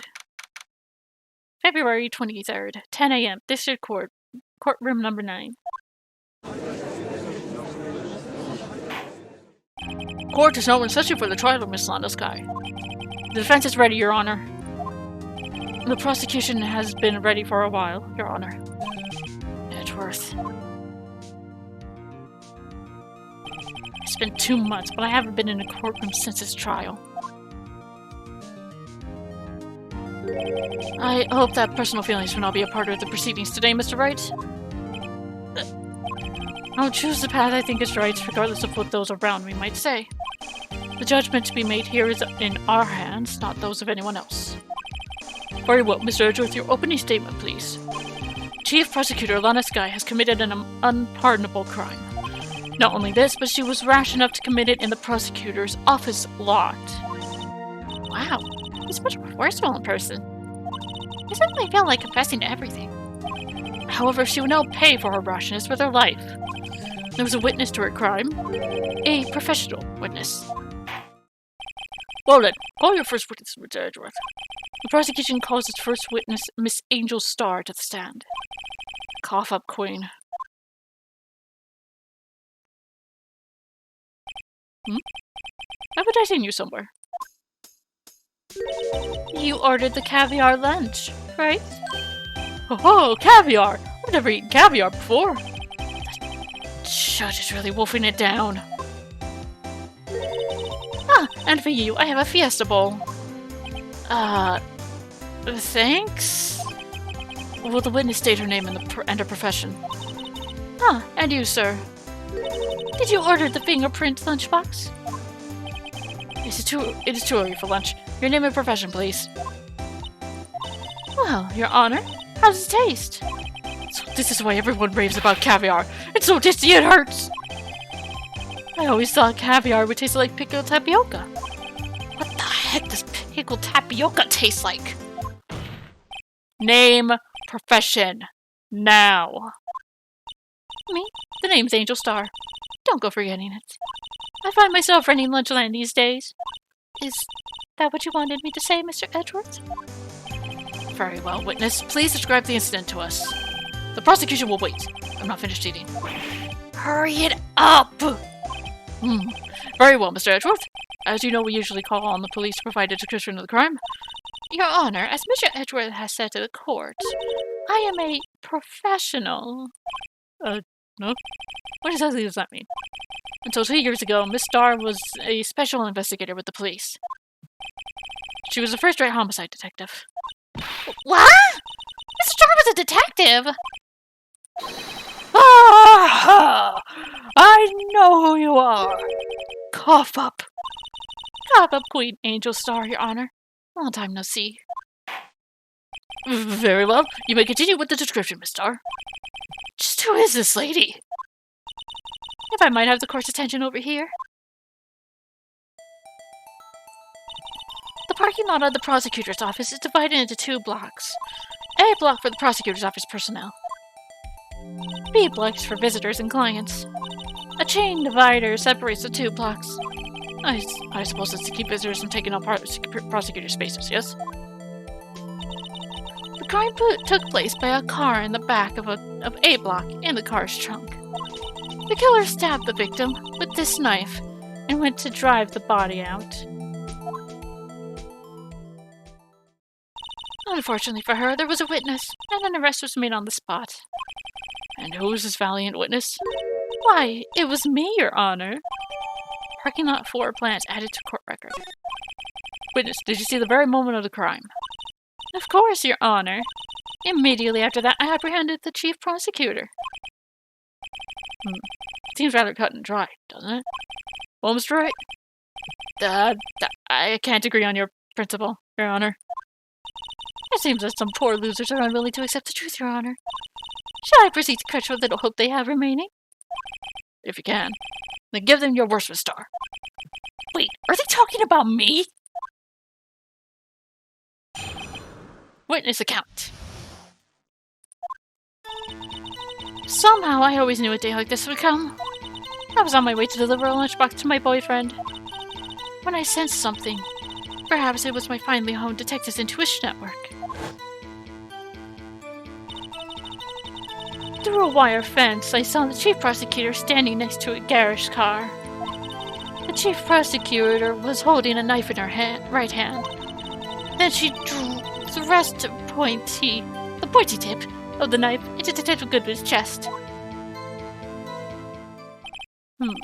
Bringing a lunchbox to your boyfriend. Touching. As you can see, there was no room for doubt. The key point of your testimony seems to be nothing other than the point of the knife which you saw being stabbed in Detective Goodman. So, how does it feel to be so utterly crushed? I'm still thinking about that. It's merely a flesh wound, Mr. Wright. Very well, it was right. Let me cross-examine the witness.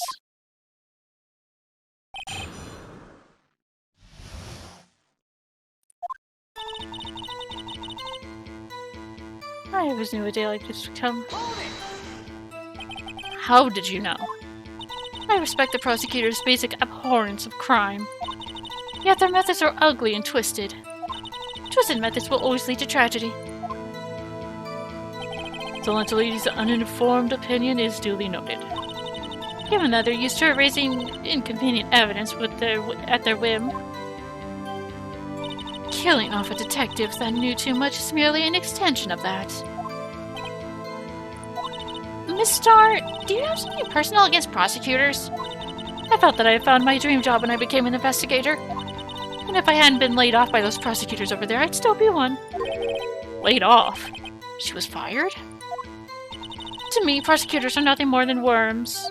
As said, I am a pro, as you know. My testimony is unbiased and flawless. Very well. You may continue, Miss Starr. I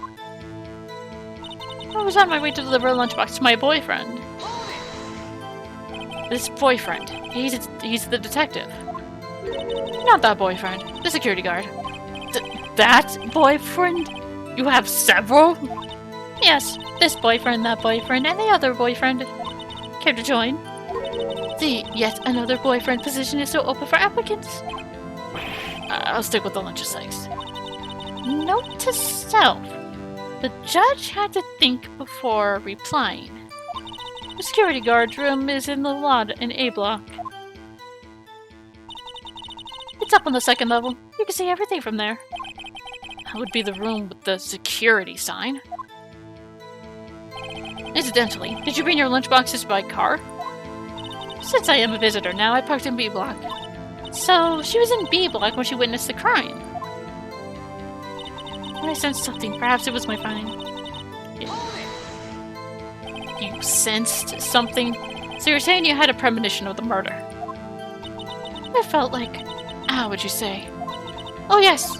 It was like the feeling you get when you view a pumpkin chock full of seeds. I have no idea what that means. Speaking of a detective's intuition... Wasn't the victim, Mr. Bruce Goodman, also a detective? Yes, well, he was like a young cheese. A young cheese? Pale white cheese. Not yet tangy with experience on the streets. A greenhorn. Then it must be hard, yellowed, and sharp as a tack. Yeah, with the odor of an old cheese to match. In any case, there in the lot, I felt something stirring in the back of my mind. Through the wire fence, I saw the prosecutor standing next to a garage car. By garage car, you mean... Mr. Edwards' car, yes. Mr. Edwards? Incidentally, the knife with which the victim was stabbed was also Mr. Edwards. Wasn't it? Indeed it was. What an odd case this is. And the person you saw, you're sure it was a defendant? I saw her from no further than 30 feet away. I'm certain it was her. She's telling the truth. We're doomed. Let's just do what we can. Even if we don't have any proof, we can always nitpick. Witness, in your testimony, you clearly stated the following. Prosecutors are nothing more than worms. Ergo, you are a biased witness. You might want to keep those silly opinions to yourself in the future, Rookie. Rookie? Unless you're willing to risk the consequences of doubting me. I'll fry you like a fritter, crispy on the outside, chewy on the inside. That was inspiring. I believe I've heard that tagline elsewhere. You could cry plagiarism. I may be relegated to the lovely post of lunch lady, but my instincts are honed. A photograph! You took this? The moment I witnessed the crime, my reflexes took over and snap! I took a picture. In fact, one of my lunch boxes is rigged with a camera. I suppose that's more than just expected. That's more exciting than just hanging it around your neck. Witness, why am I only seeing this photograph just now? You think I'd show it to you, a prosecutor? Think again. My boyfriend works in the photography division of the criminal affairs. Well, this is most certainly the defendant.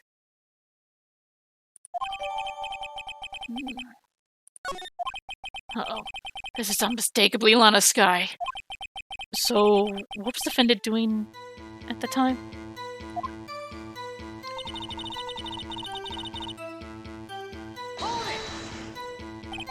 Tell me more about this knife that the suspect was carrying.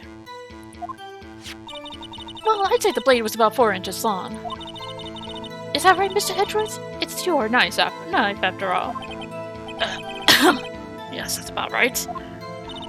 Prosecutors are by nature well versed in the location of a man's vital organs. I'm sure it was easier than boiling an egg for my egg salad surprise set. Unfortunately, Lana said stomach, but he was stabbed in the chest, so what the fuck? You can't testify as to her ability to kill an egg. I mean, a person. Perhaps a chicken salad that would have been a better metaphor. So the defendant was holding a knife. What then? She thrust the pointy tip into his chest. Tell the court why you didn't try to stop the crime. You did see her raise their knife to strike, no? The defense has a point. Unfortunately, by the time I realized what was going on, it was already too late. Too late?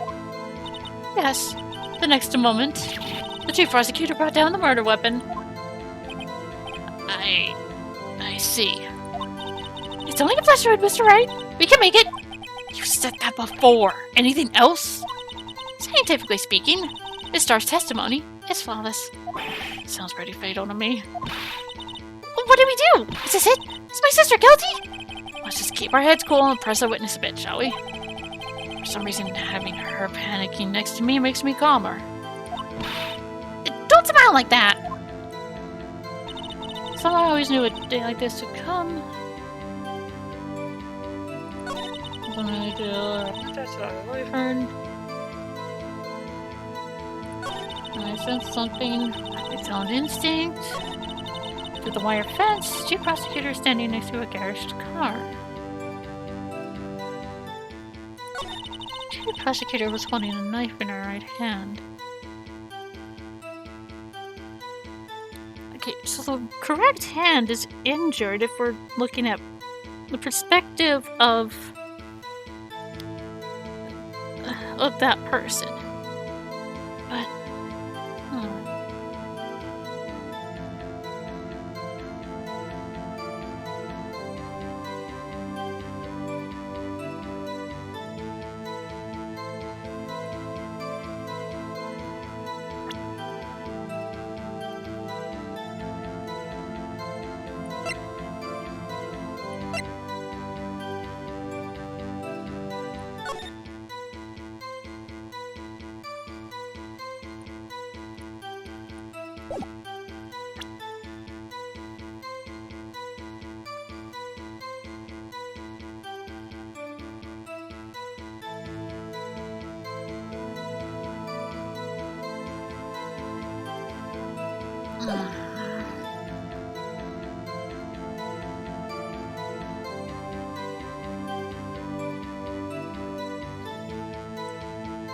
Okay.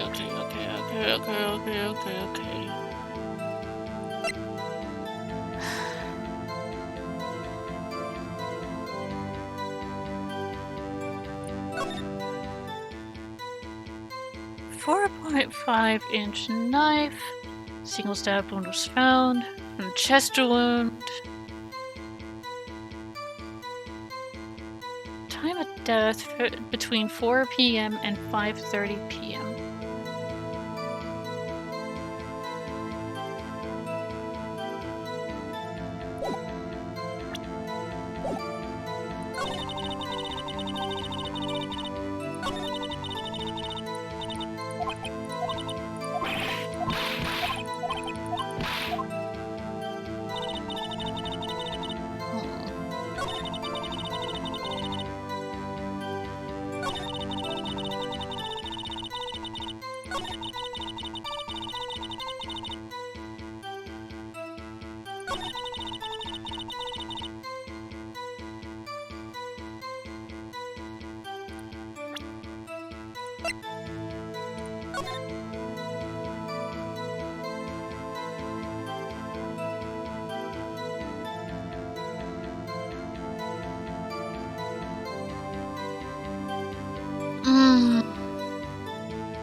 Hang on.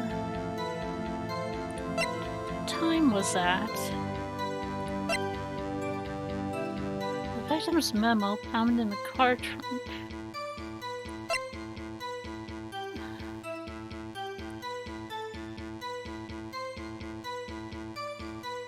Where is the knife? Also, her hand is injured. Had you witnessed this? You saw Miss Guy stab the victim with the knife. As I've already said, yes? I swear it on my finest Samus Royal lunch. I'm sure that's a fine lunch. But isn't that odd? Look at this photograph. This is the photograph you took of the very moment of the crime, is it not? Then why is Miss Guy not holding a knife?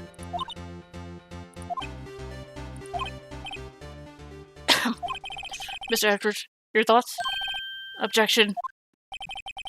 That had to be the weakest objection ever, Edgeworth. Yet it was still stronger than your ever-feeble mind, Mr. Wright. What do you mean, Mr. Edgeworth? This photograph was not taken the moment before the stabbing. This was taken the moment after the stabbing. Objection! And how can you tell that? Blood splatter. Huh? See the dark crimson stains on the chief prosecutor's coat? It's a black and white photograph! Huh, yes, it's hard to tell, but this could be blood. Well, Mr. Wright, I see no problem here. No problem except you. Mr. Wright, are you going to just sit there and take that kind of abuse? You got a better idea.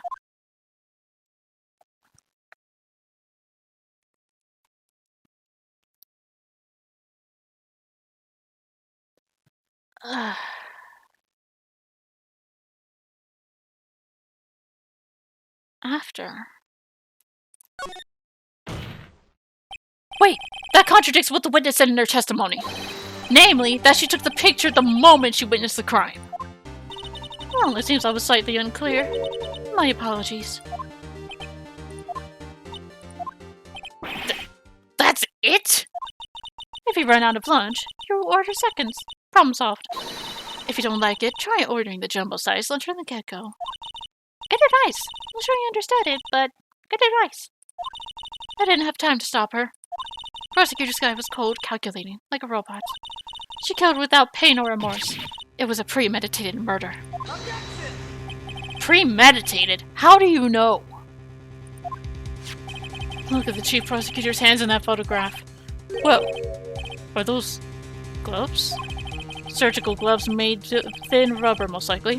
Why would she have those on? If it was not premeditated, she would not be wearing those gloves.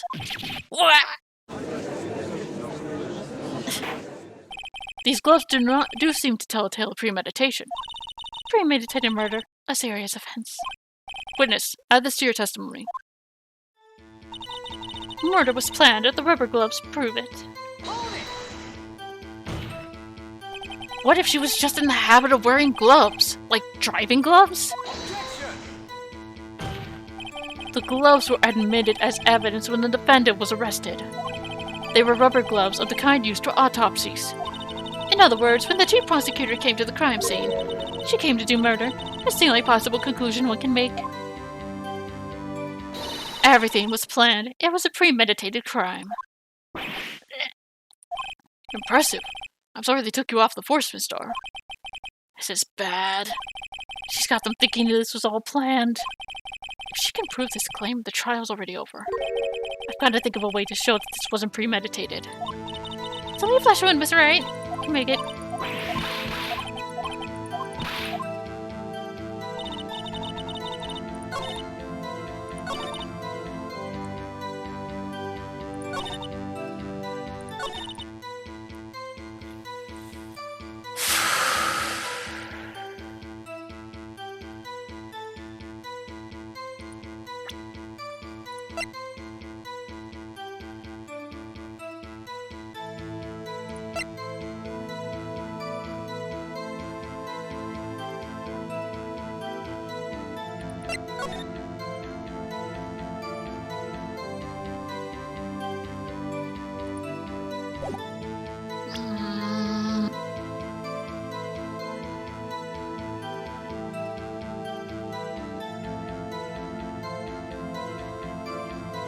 Well, she's correct about the gloves. There were no prints on it, so that was already obvious. Edward's car was right there. Security room. You couldn't see anything from the security room! There's a wall, but...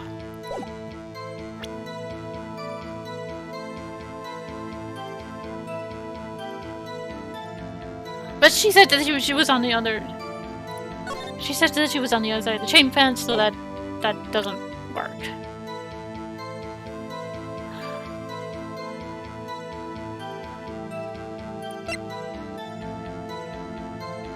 Is there blood on the gloves?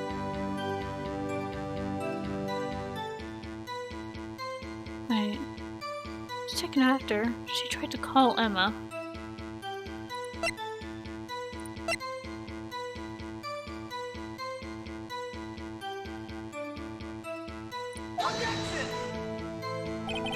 This evidence clearly reveals.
This cell phone is important.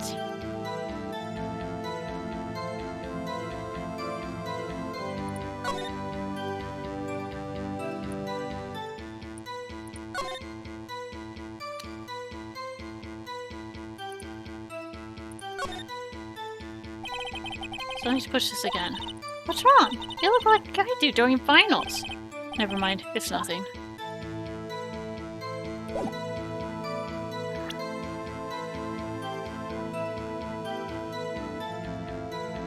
Wait.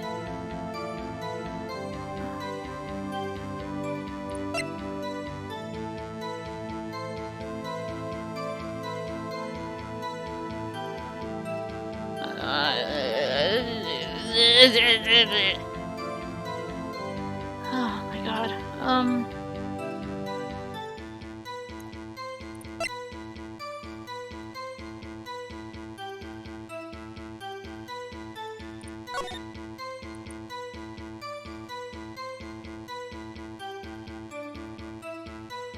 Why is there only blood here?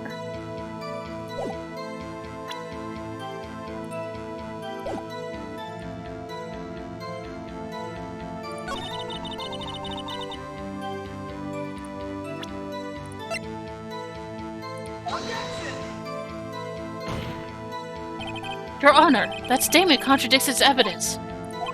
It does? I don't see anything contradictory.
There's gotta be something that shows that this wasn't planned.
My brain is not working.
Wait a minute.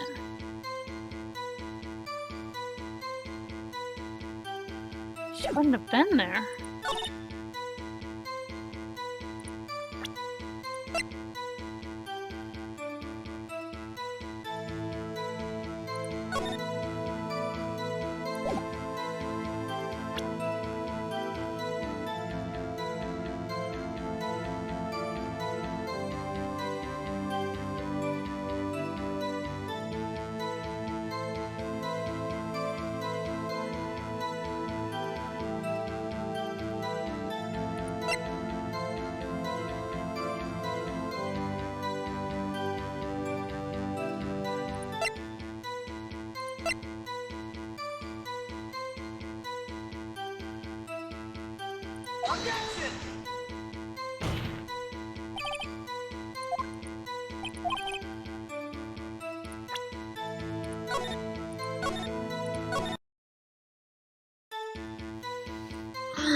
I'm trying. I am legitimately trying to see where I can.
There's gotta be something.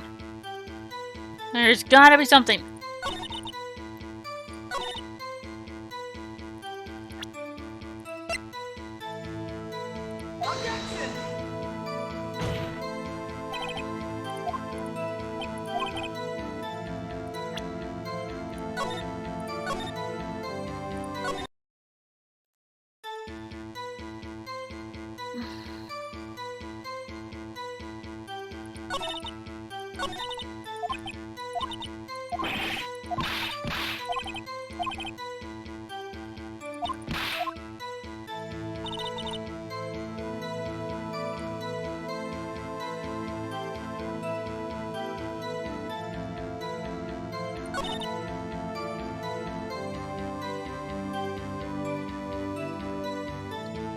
I want to get her. I want to get her before the end of this video. Ugh.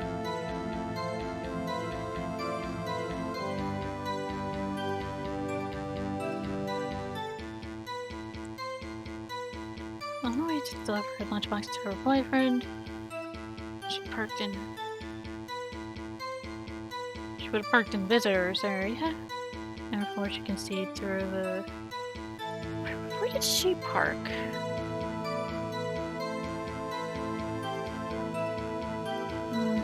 It probably doesn't matter.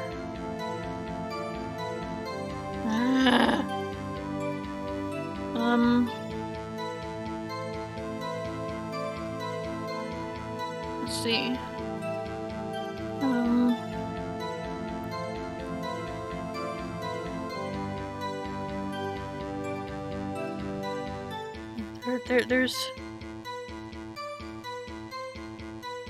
There doesn't seem to be any blood on the gloves, but it's black and white, and the gloves are pretty dark. So the blood would not. Well, maybe it would. It's not that dark, but this doesn't. That doesn't do anything for me.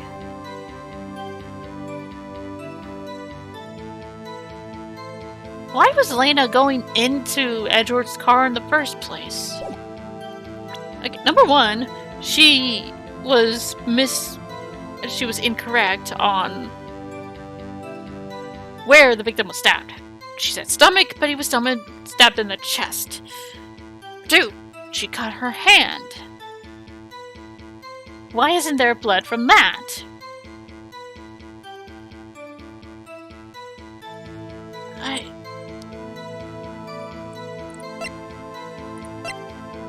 Traces of the victim's blood.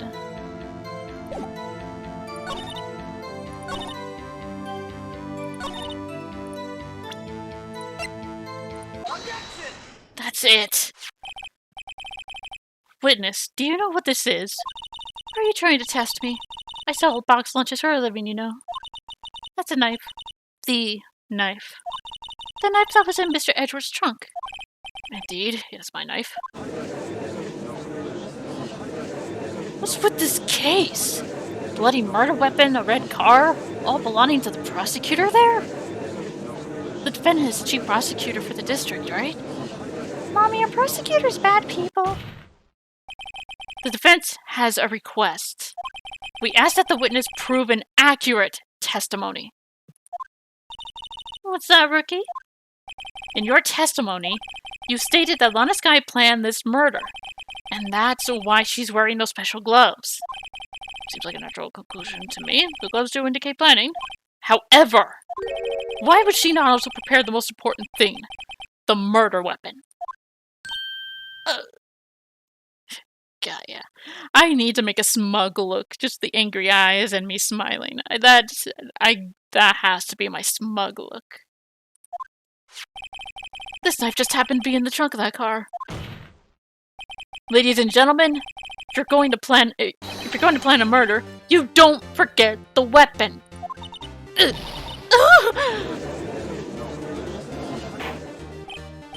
Order, order, order!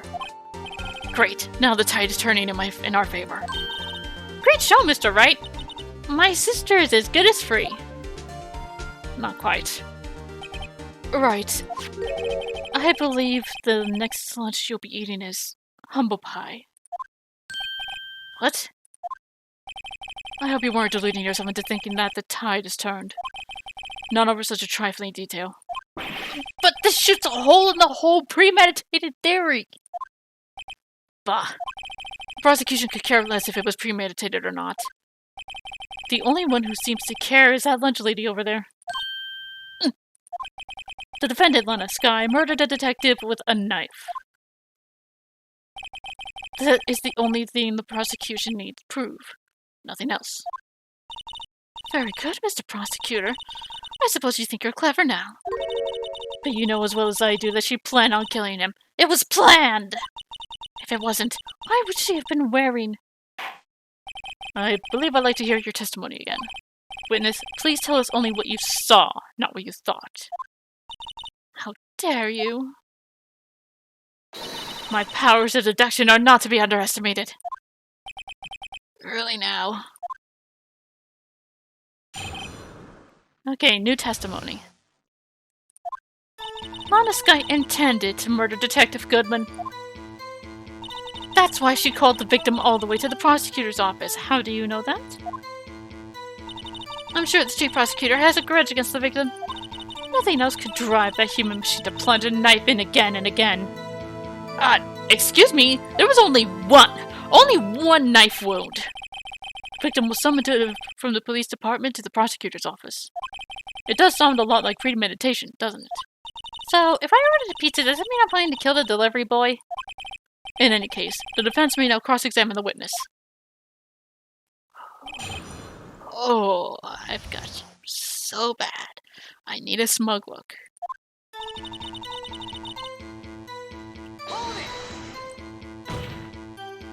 You said that, but you haven't told us how you know.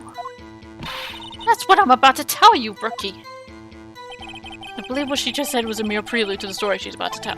Try not to interrupt her again. Rookie. Never interrupt a storyteller. It's like pulling a bun out of an oven half-baked. Something half-baked here, alright, and it's you. Try not to confuse the defense witness. They're not very quick on their feet. Now, why did you believe the suspect had intentions to murder the victim? Their actions speak for themselves. That's why she called the victim all the way to the prosecutor's office. You have no proof that Miss Skye called him there. You have no proof that she didn't. Miss Edgeworth, thoughts? There is no record of a call made on the defendant Miss Lana Skye's phone. She might have written him a letter. Come on, you could have tried public phone first at least. In any case, the victim came to the prosecutor's office where he was murdered. I'm sure you have to reason for it. That's all, folks.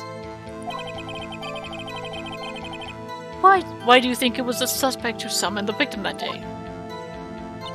I'm sure the chief prosecutor had a grudge against the victim. What kind of grudge? Well, I wouldn't know that. Of course you don't! That's because she didn't have a grudge. Rookie.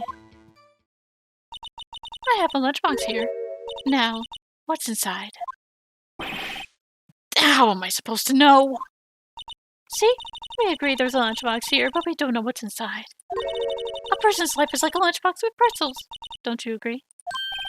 I get it. That's why my lunch was so salty. This judge is a very good defendant for us. The suspect had a grudge against Detective Goodman. Will you tell us your basis for thinking this? It's simple. Nothing else could drive that human machine to plunge the knife, but...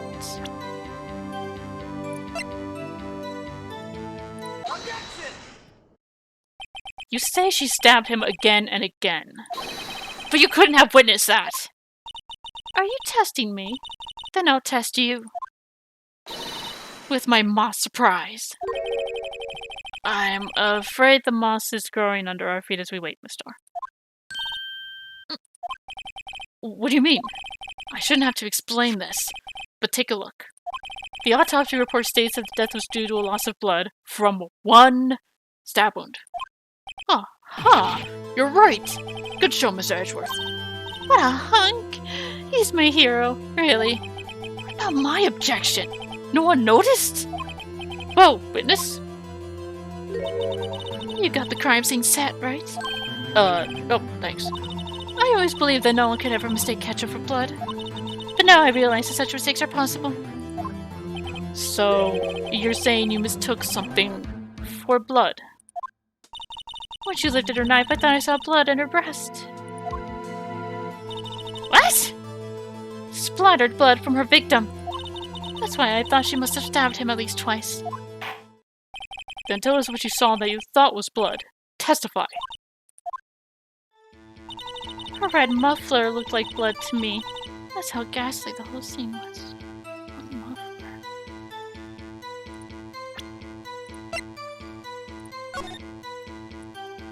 She's not wearing a muffler! What the fuck are you talking about?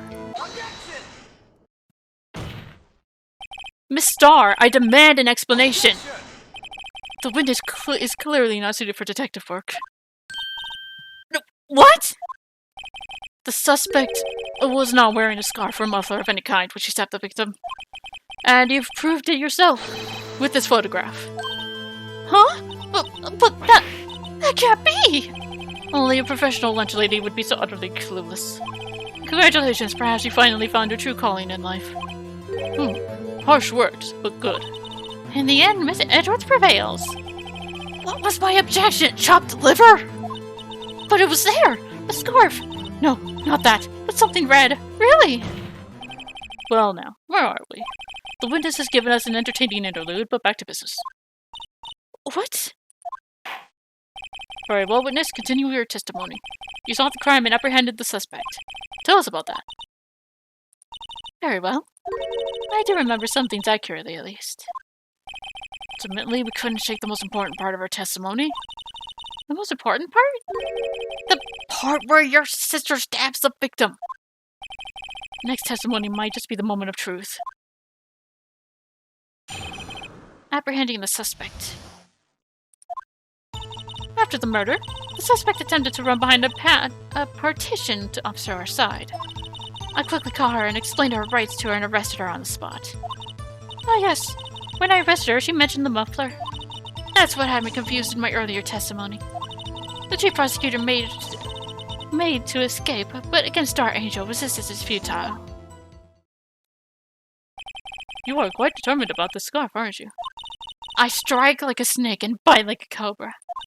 That's me, Angel Star. That wasn't a very good metaphor.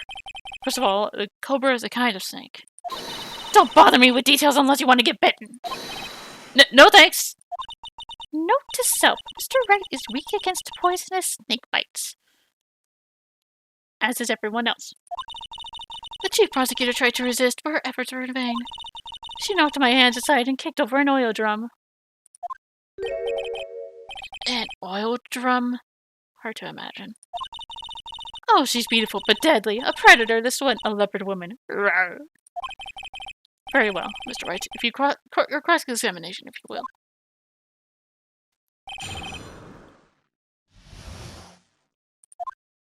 After the murder, suspect attempted to run behind a partition off to her side.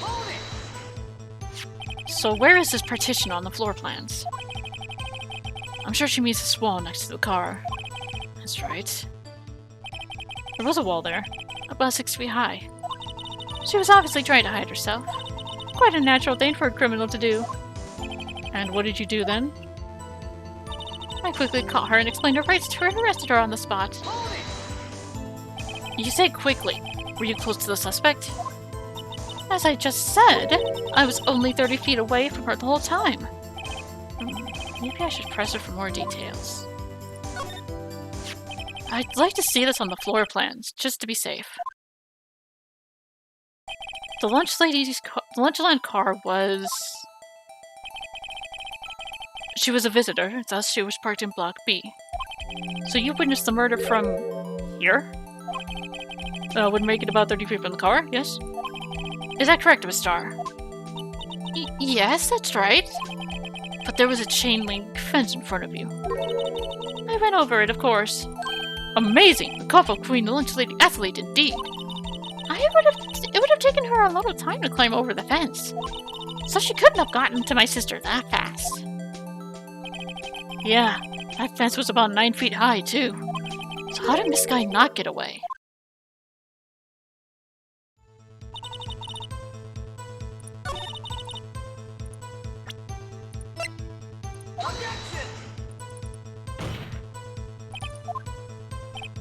How is that not? Oops.